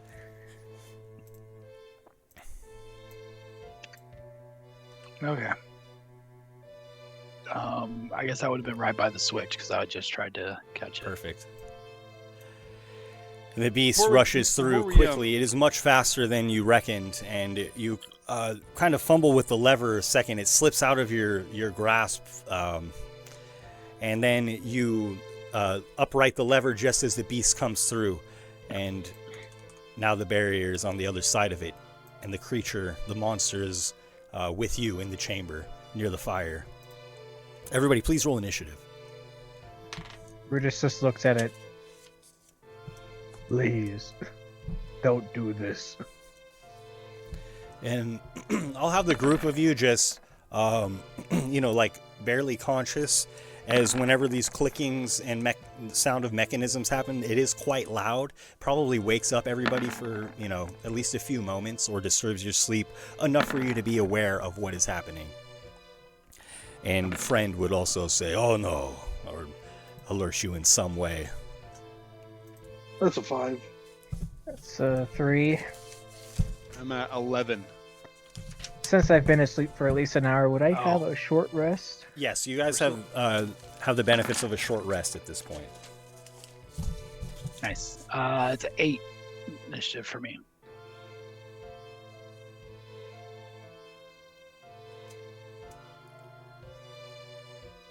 Kendall, is yours 11? I'm still at disadvantage. I got to roll again. My apologies. No worries. It's 11 or less. No, Nox, you have a 5? That's right, Ben. Kendall has 12. Kendall... No, it'll be 11. So the lesser of 2. Oh, thank you. Yeah, no problem.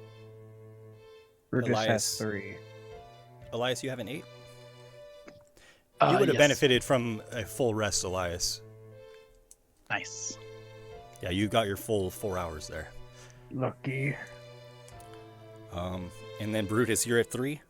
Yeah. Okay. I'm about to get clobbered to death. 21. Goodbye, everybody. Wow, okay. My goodness. Hey guys, it's not like my initiative mattered in the first place, alright? It's gonna be 0 here in a couple of seconds.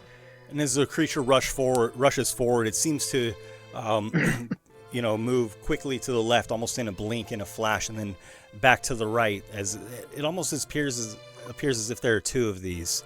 Hopefully it is just the one, though. And the 2 tentacles from its back that appear like tails, kind of, whip around at you, Brutus, attacking you twice, or once at least. It was nice. 20 to hit. Yeah. So you'll take 10 bludgeoning and 1 piercing damage. I'm at 0. And the creature then, with its long tentacles, reaches past you with its second attacking friend.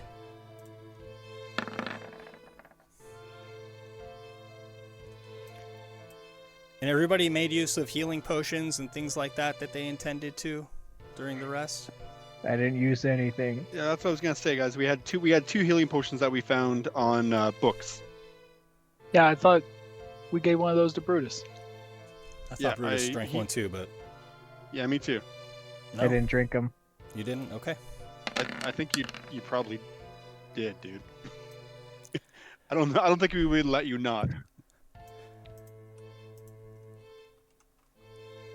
Brutus takes 14 damage as he's, dealt a hefty blow by these shadow-like tentacles.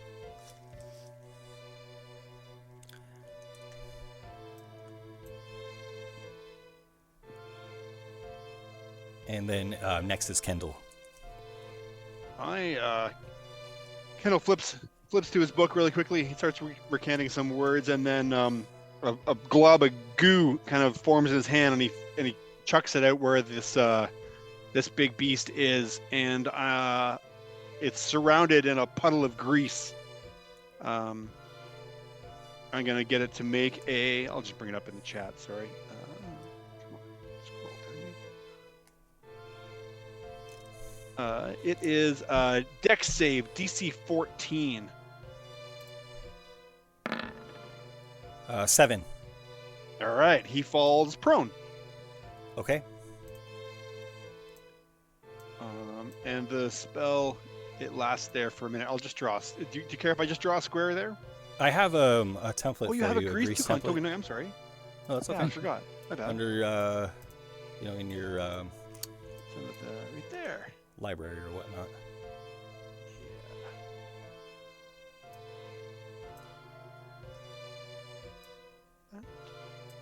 Yeah. Cool. You. Awesome. Is that all from Kindle? I'm just gonna back it away a little bit more. Okay. Maybe to like right about here. I can still see. Okay. Next is Elias. This creature is prone and in a slick of grease. Yep. All right. Elias is going to. We're gonna have a bit of a flashback of the previous evening, where Elias is going to throw another healing word on Brutus, keep him off of death's door, though he keeps knocking. So there's 5 for you. And then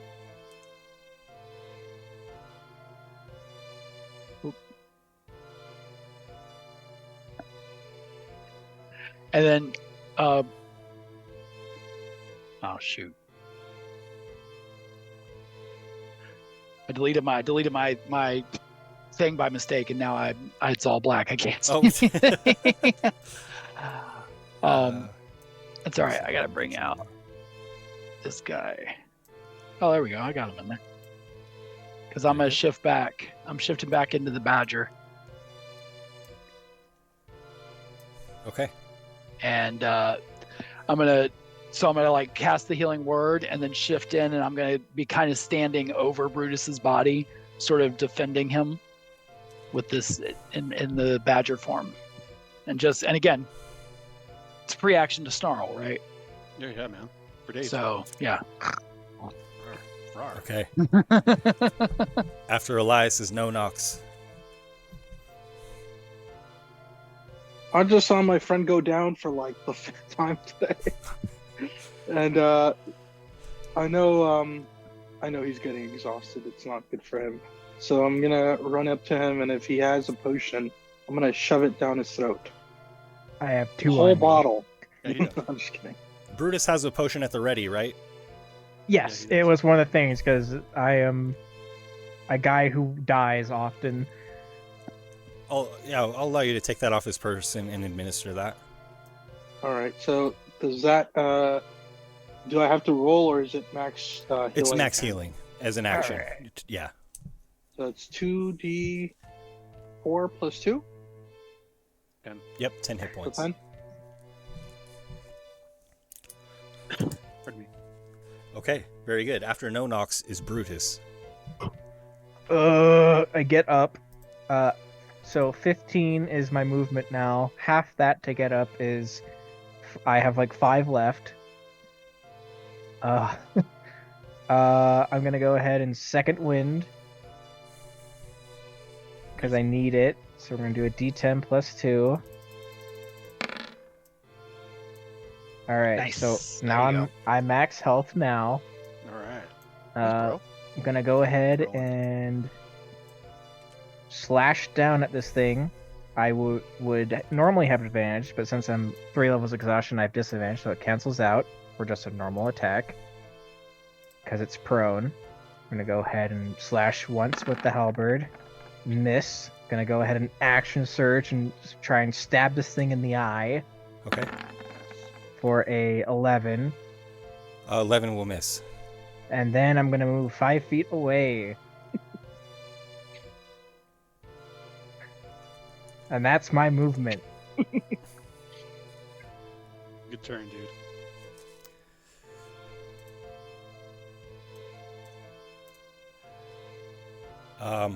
The friend kind of side-eyes you as you step back a little bit nervously, and he throws the javelin against this large cat-like creature.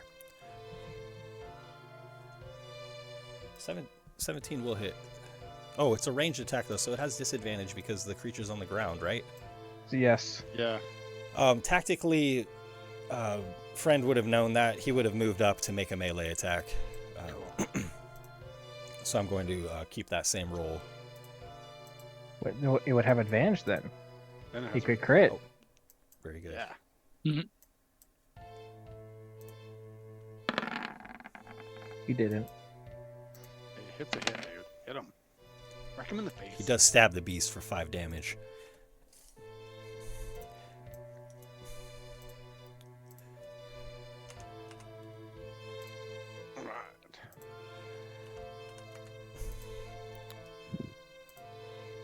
Let's see. Sorry, I'm having trouble selecting this. There we go. Oh yeah, the grease in the way. Suit.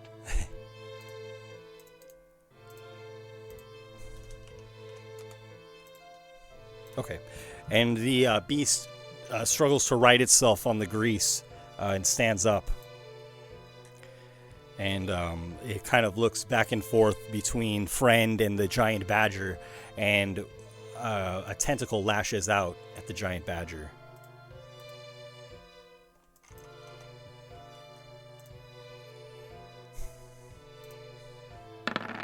And so 23 to hit the giant badger. Yeah, that is, I think. 9 bludgeoning damage as the tentacle thwacks into you, and it cuts you as it pulls back for 5 piercing damage. The end of the tentacle is quite sharp. That is, I think, just enough to knock me out of badger form, unfortunately. Okay. So. And as the transformation takes place, the second tentacle comes whipping around for you, Elias. A 10 to hit. That will miss. Okay. And this creature is, basically with its back against the wall here, trapped by the panels and fighting for its life. Next is Kendall. At the end of its turn, Ben, it gets another dex save or falls prone. Okay. 19. Yeah, so it's okay. It struggles, but it maintains its balance.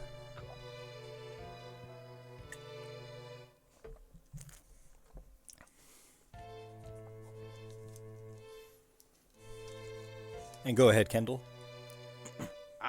Oh, cool. It's standing up, right? So yes. Now I can shoot it with a ray of... Actually, I'm going to shoot it... I'm going to get it to make a DC 14 intelligence save. I kind of pull some splinter of energy out of my brain and throw it at this thing for a mind sliver. It's a DC 14 intelligence save. An 8. Fails. Yes. Nice. Sorry, I'm getting ahead of getting too excited again. There's the mind sliver coming up. Why does it do that? It's only it asks you what level you want to cast your cantrip at. And then it's rolling dice. I'm sorry. No, that was me that rolled the dice by mistake. Oh, cool. No, you're good. I clicked the wrong thing. There, I just want to roll it there.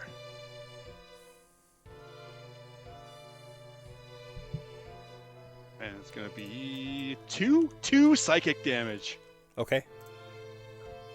But then it gets it subtracts a D4 from its next saving throw. Oh, very good. Okay. After Kendall is Elias. All right. Kind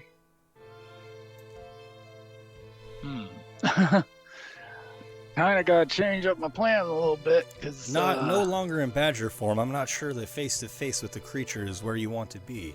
It is not where I want to be, which is exactly why I will be using my my racial ability face step to not be there.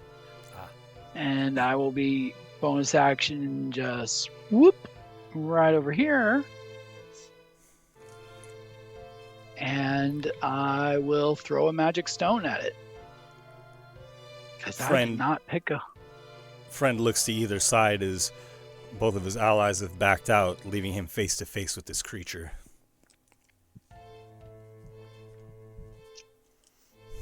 Go by there you go. Okay. You don't have disadvantage on attack rolls. Yeah, I don't know. I don't know why I have the advantage turned on that. So that's an 11 to hit. Will miss. Yeah, that's what I figured. Okay, and I'm just gonna stay right where I'm at from there, and that'll be my turn. Okay. Next is No Nox. I've got one more trick up my sleeve. It's called crossbow. Yeah. So I'm gonna. Yeah, have you heard of it? It's great. Man. It's awesome. I'm gonna take aim and fire my crossbow at him.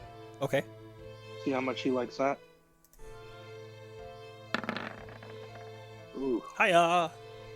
So that hits. Nice. Yeah, you do. Nice crit. Nice, bro. I'll take it. So it's max damage plus the dice roll, is that right? Oof. Yeah, the dice are maxed out, and then an additional die roll for damage. So okay, so that then that's you can max. keep that, yeah.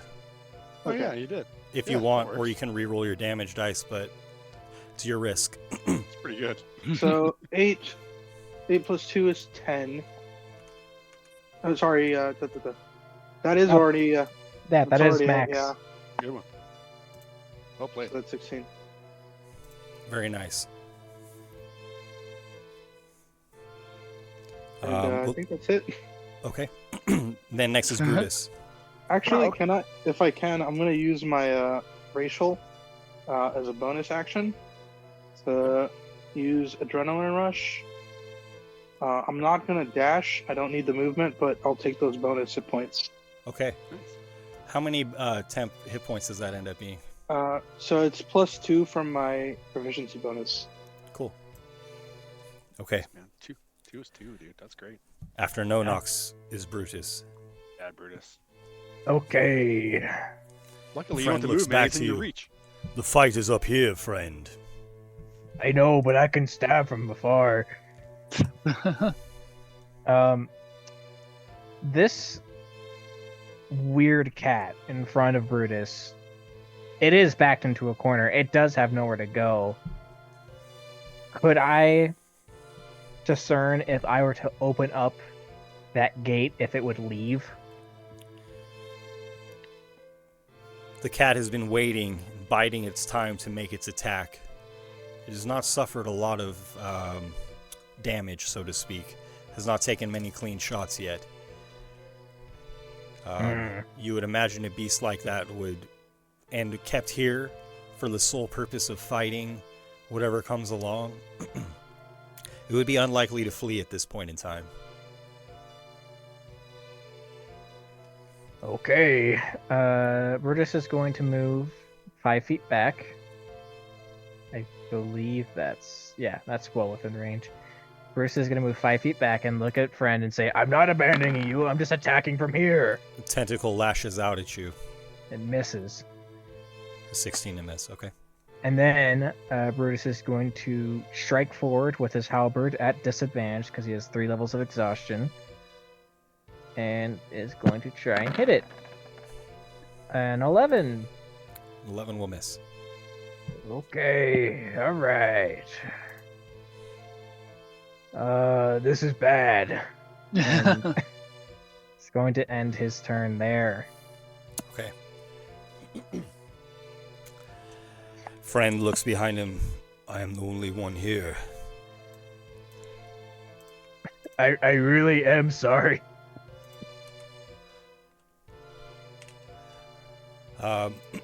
Kind of sighs resolutely and, with his javelin, tries to stab at the beast again. but misses this time. It stands there, kind of bracing itself, ready to deflect any blows with its spear, or with its javelin rather. And then the beast's tentacles come out at it, striking once. The first time, it misses Brutus. Misses me? I'm sorry, friend. Pardon. The second tentacle attacks friend. And misses. Nice.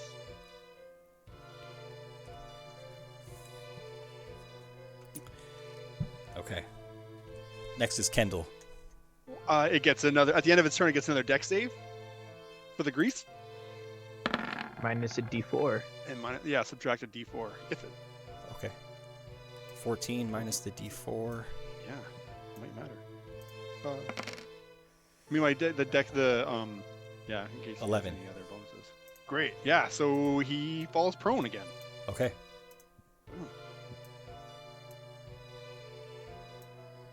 And again, sorry, and then you were saying it's my turn anyways. Yes, right that's after the end of beast. the beast's turn. Now it is your turn. Cool. So I'll do the same thing. I'll kind of like pull a splinter of magical energy out of my brain and flick it at this thing and get it to make a DC 14 intelligence save. Or a mind sliver. A 7. Yes. So it takes 2 psychic damage. Okay. And then again, same effect on his next save. Okay. Just keeping him slipping here on the grease. I'm trying. The creature's just disoriented here. And after Kendall is Elias. All right. Elias is going to. This thing's so hard to hit. I got to do something that I can get some damage on it at least. Elias is going to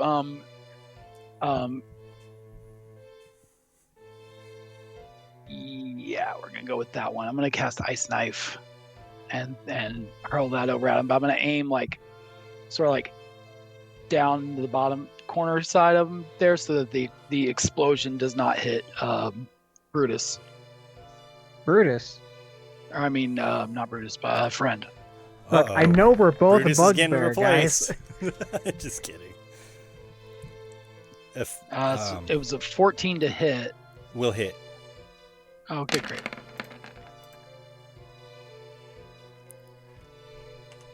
Okay, so it was just 1 piercing damage on the hit, but then it's 10 cold damage.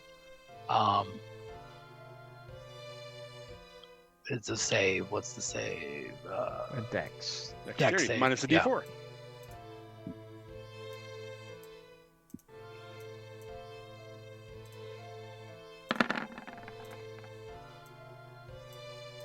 Yep, failed. Okay. So also 10 cold.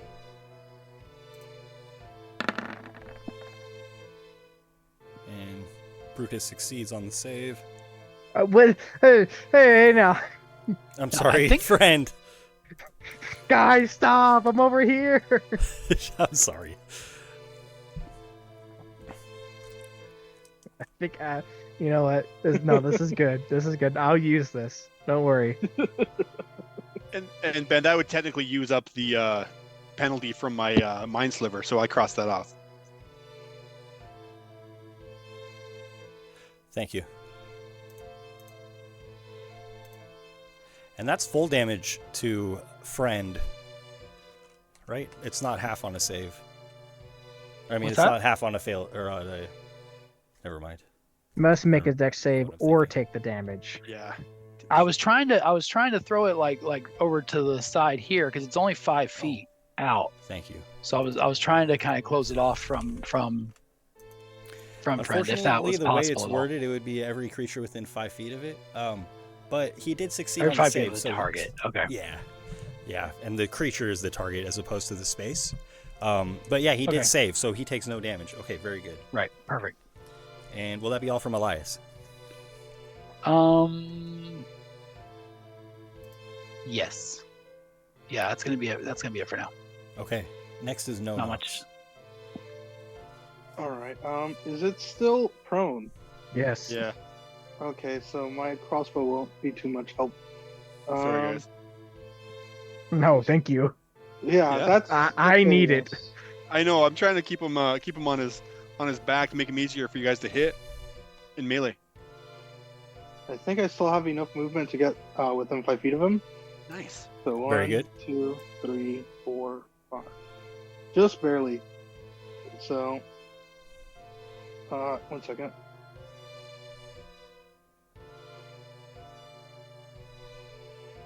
I'm gonna close the distance, and I'm gonna attack with my dagger. Nice. Since he's prone, I have advantage, Okay. so I'll take that.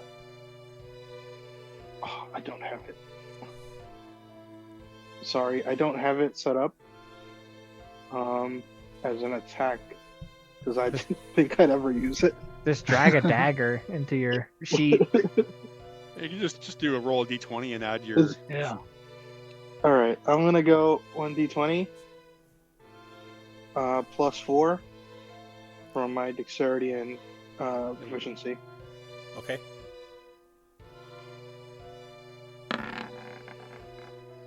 And that's with advantage.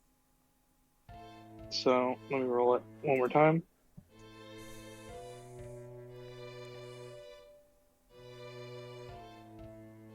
You know what? I'll take the first one.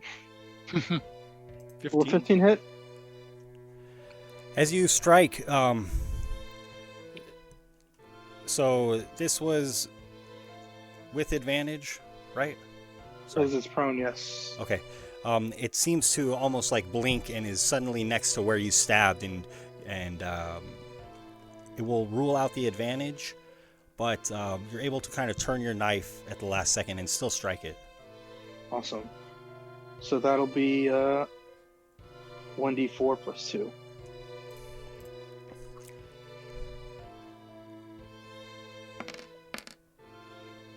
Five damage. Okay. And as you do stab it, it seems to become, static in one place. The duplicates of it just kind of meld into one easier to hit target. And I'll turn to friend and say, I'll stand by you any day. He nods. After No Nox is Brutus. Brutus is going to stay where he's at, and with his freakish range, he's going to try and slice at the underbelly of this now non-blurry cat. Yeah. That's not making his vision weird anymore. And since it is a prone, it'll be a normal roll.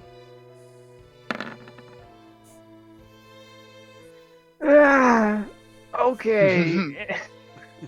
An 8 will miss. I'm tired. I want to go to bed. Yeah. Bruce will stay there. Friend tries to stab with his javelin, reinvigorated by No Nox at his side. At advantage. At advantage, thank you. My apologies. I want him to it's crit. good. Okay, not in that way. Hey, take it. Nice. Stabs the creature for 5 damage. We are rolling so minimally. So Yeah. bad. Yep. It's so bad. I think we're in the wrong area, guys. I think we need to level up our gear first. Yeah. I think we might have skipped a zone. The creature quickly rights itself, flipping itself onto all fours, and then its tentacle lashes out again at Friend. A 9 will miss. A 17, though, will hit as the second tentacle strikes true. The tentacle smacks Friend across the face and then cuts him deeply in the shoulder. The Friend is badly bloodied. Next is Kendall. Oh, at the end of his turn, he gets to make another dex save or fall on his back. Thank you. No problem. Wow, that grease is doing work. Yeah. Every time he whips out with a tentacle, he just loses his balance once again. Monster is on its back again. I think this is the best I've seen grease work in a D&D game ever. It's great, you got it boxed in, guys. Yeah.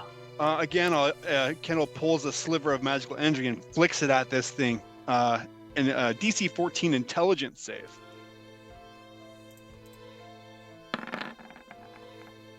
Four. Yeah. Maybe low damage, but it's consistent damage. Yeah, it's 4 more. 4 psychic damage. Okay. And then it's gonna subtract a D4 on its next saving throw. Thank you. Yeah. Nice. Next is Elias. All right. It's not a whole lot else we can do, so I'm gonna keep throwing rocks from where I'm at, and we're just gonna keep doing that until it works. What is this image? Just us, just Sorry. like I keep screwing you up, Chris, because I'm knocking it prone. No, it's okay. just a couple of guys and squaring up against a displacer beast, just like pelting it with rocks and like whipping at it as it's on the ground prone. They're massive slipping. This attack will have advantage, being ranged as well as the creature kind of flickering in and out of vision.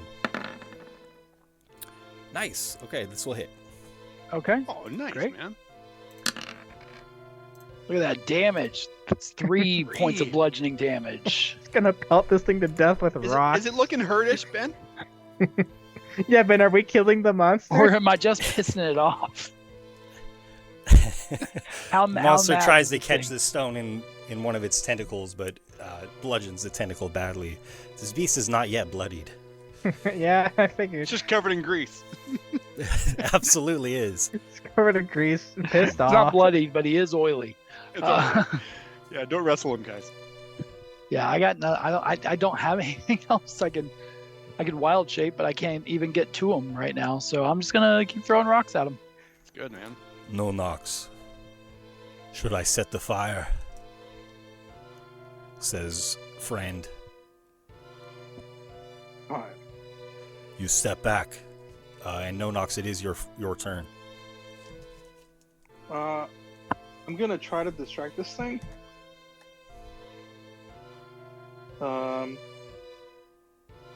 Have it focus on me so it doesn't attack friend. Okay. And the only way I can think of doing that is hurting it.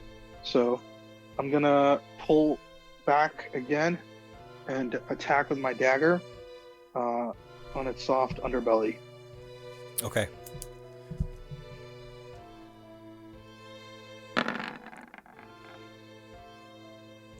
Will a 17 hit? A 17 hits. Awesome. And the creature was made static by the hit from Elias from the rock, so much easier to hit in that manner. You're welcome. Thank you. 6 piercing damage. Okay. Which I think is max damage for me, so that's pretty nice. And I'll turn to Brendan and say, "Now!"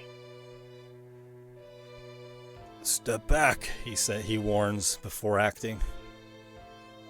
Okay, I will. You choose to move? Okay. Friend lunges for the lever, kind of using the opening in the fireplace to access that around the beast. He dives for the lever, and fire erupts. And the grease also erupts beneath and on the beast itself, damaging it further than it would typically have done. This thing is like covered in grease too, right? Because it's been like falling in it. Yeah, not great rolls. Again, of course. Yeah, just coated in grease, and then the grease upon the floor erupts in flame. I'm not going to get rid of your grease effect. I'm just going to have like fumes from it or parts of it erupt in flame, and the floor will still be covered in grease. Oh, nice. Thank you. And the monster's only going to take 6 damage, though. And Brutus falls, or excuse me, not Brutus. I'm sorry. I'm sorry, Bodhi. They're both bugbears. It's all good. Friend falls to the ground motionless in his last heroic attempt. No! He is there unconscious. And... oh my gosh. It's gone to the point where I went for friend instead of Brutus. So I'm sorry. Go ahead, Bodhi. I'm sorry. I did skip you an initiative, I believe. Right after no knocks. My apologies. Well, technically you go to 0, so I guess I technically didn't. So I'm sorry. Go ahead, Brutus, if that is your name. Where is friend? Is he on the lever in the? He's right in front of the fireplace. Oh boy! On the ground, his arms outstretched, having pulled the lever. See, I don't want friend to die. Oh.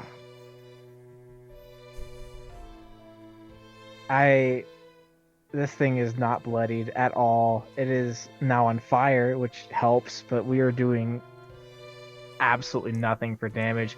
I'm gonna look over at Elias and say, "Heal, friend, I can't have him die." And just gonna stab at this at this beast on the floor. Just die. 19, finally. Yay. Hits. For 13 slashing damage. And with this strike, the beast recoils as a gash opens in its side. It is badly bloodied here. So I forgot about this, and it honestly didn't really matter because I don't think I've hit it till right now. But the whetstone I used. Nice.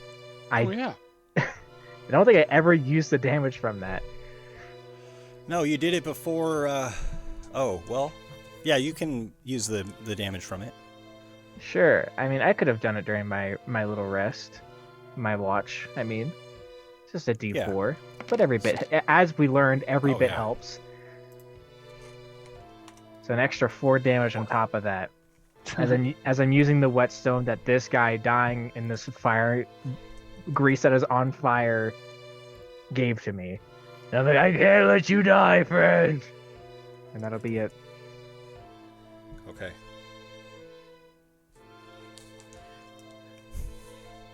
The beast struggles to upright itself, standing. It places one giant paw upon friend, and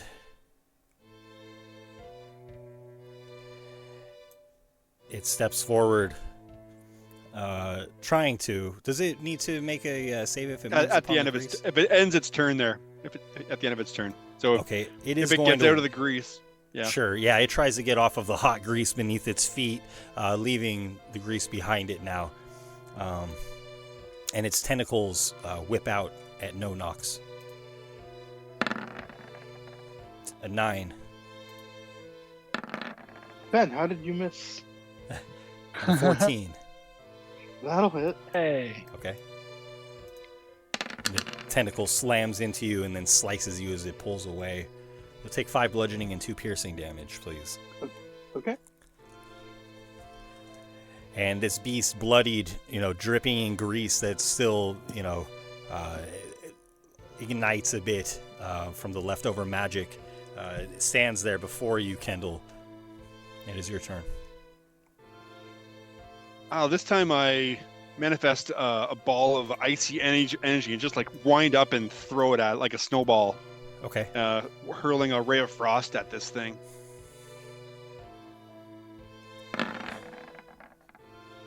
I don't know why I rolled with 2 dice, but 12 will probably miss, eh?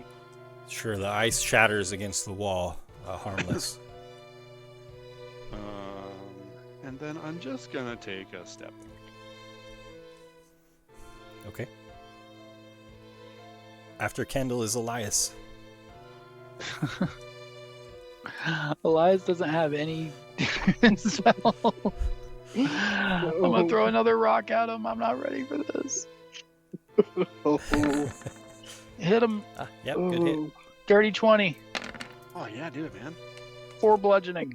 Kill this thing. That's it. Okay. Thank you, Elias. Tink, tink, tink. Next, and friend lying on the ground in the grease, unconscious. Next is No Nox. Oh, friend! Oh my God! I forgot my bonus. Can I? Yeah, you can. I'm take sorry. that. I'm sorry. That's okay. Yeah, healing word on him. Nice. Okay. Completely forgot he was down on the ground. Yeah, I'll Sorry, healing throw word. that subtle for him. reminder there. Thank you. Thank you. I was getting into a rhythm. So yeah, we'll give friend. Come on, give him something good.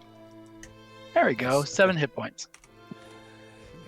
Friend coughs and some grease just starts to dribble down his chin. I don't know why the grease is just everywhere.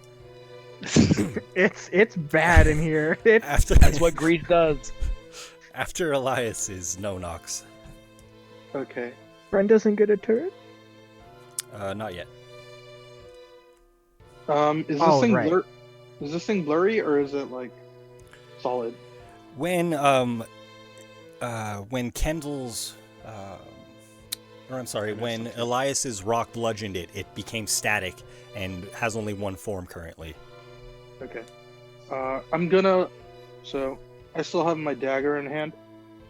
I'm gonna try to shove it like underneath its jaw and go for one more strike.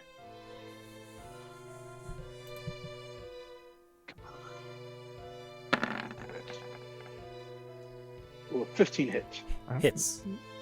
Awesome. For 3 damage. And this beast is on its last legs, but it is still here to fight, probably to the death, as there doesn't seem to be an escape for it. And I'm gonna go ahead and use my last use of Adrenaline Rush as I scream in its face. Okay. And that'll Very be good. 2 more hit points. And next is Brutus. And it's gonna attack it with disadvantage because it's no longer prone. Well, a 13 hits. Just die! Oh! Oh my god!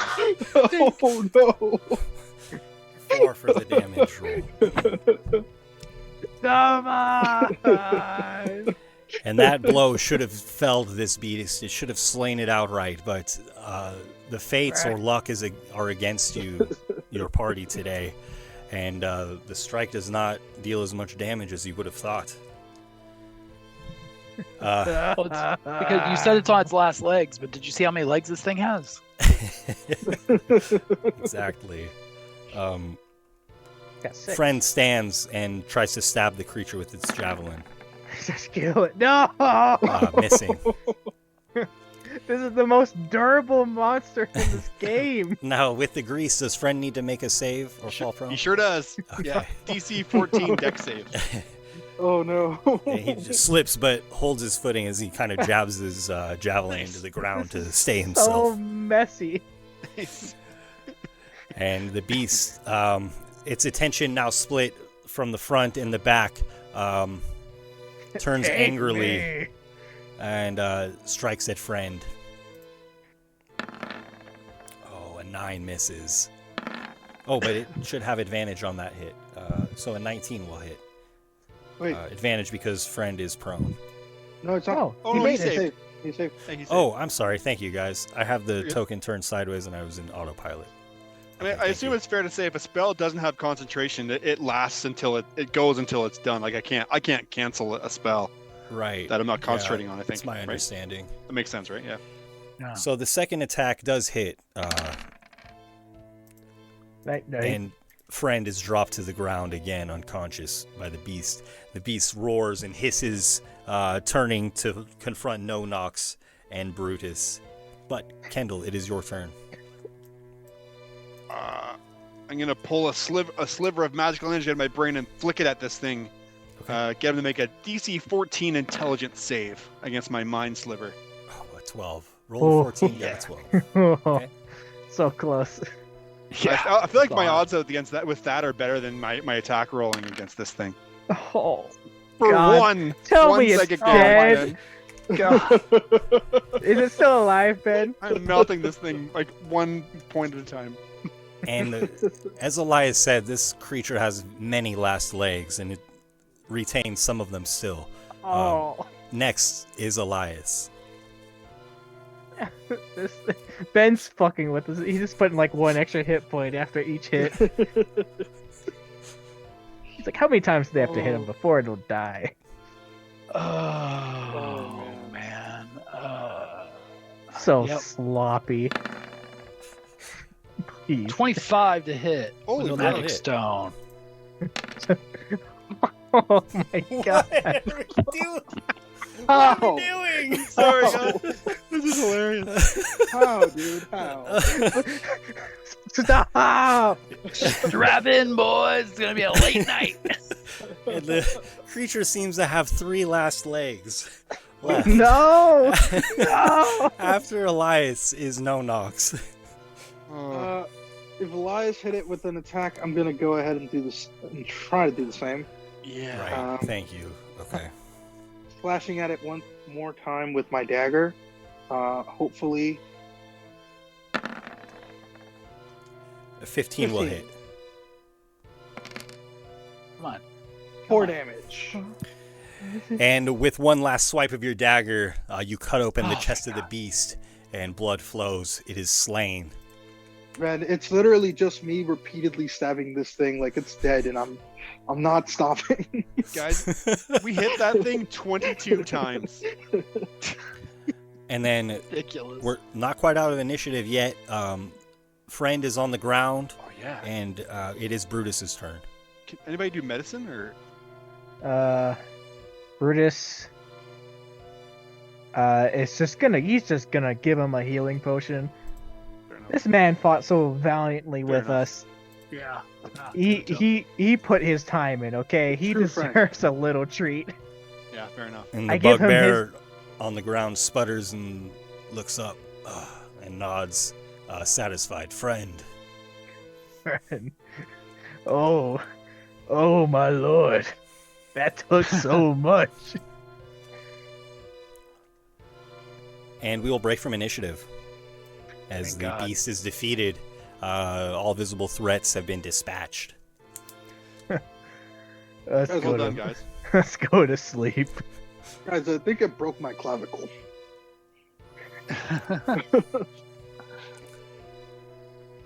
And you know what? We went a little over our time, so let's end the game there. At the conclusion of the battle, the fabled displacer beast. And you see the hole on the other side of the wall that was containing the beast.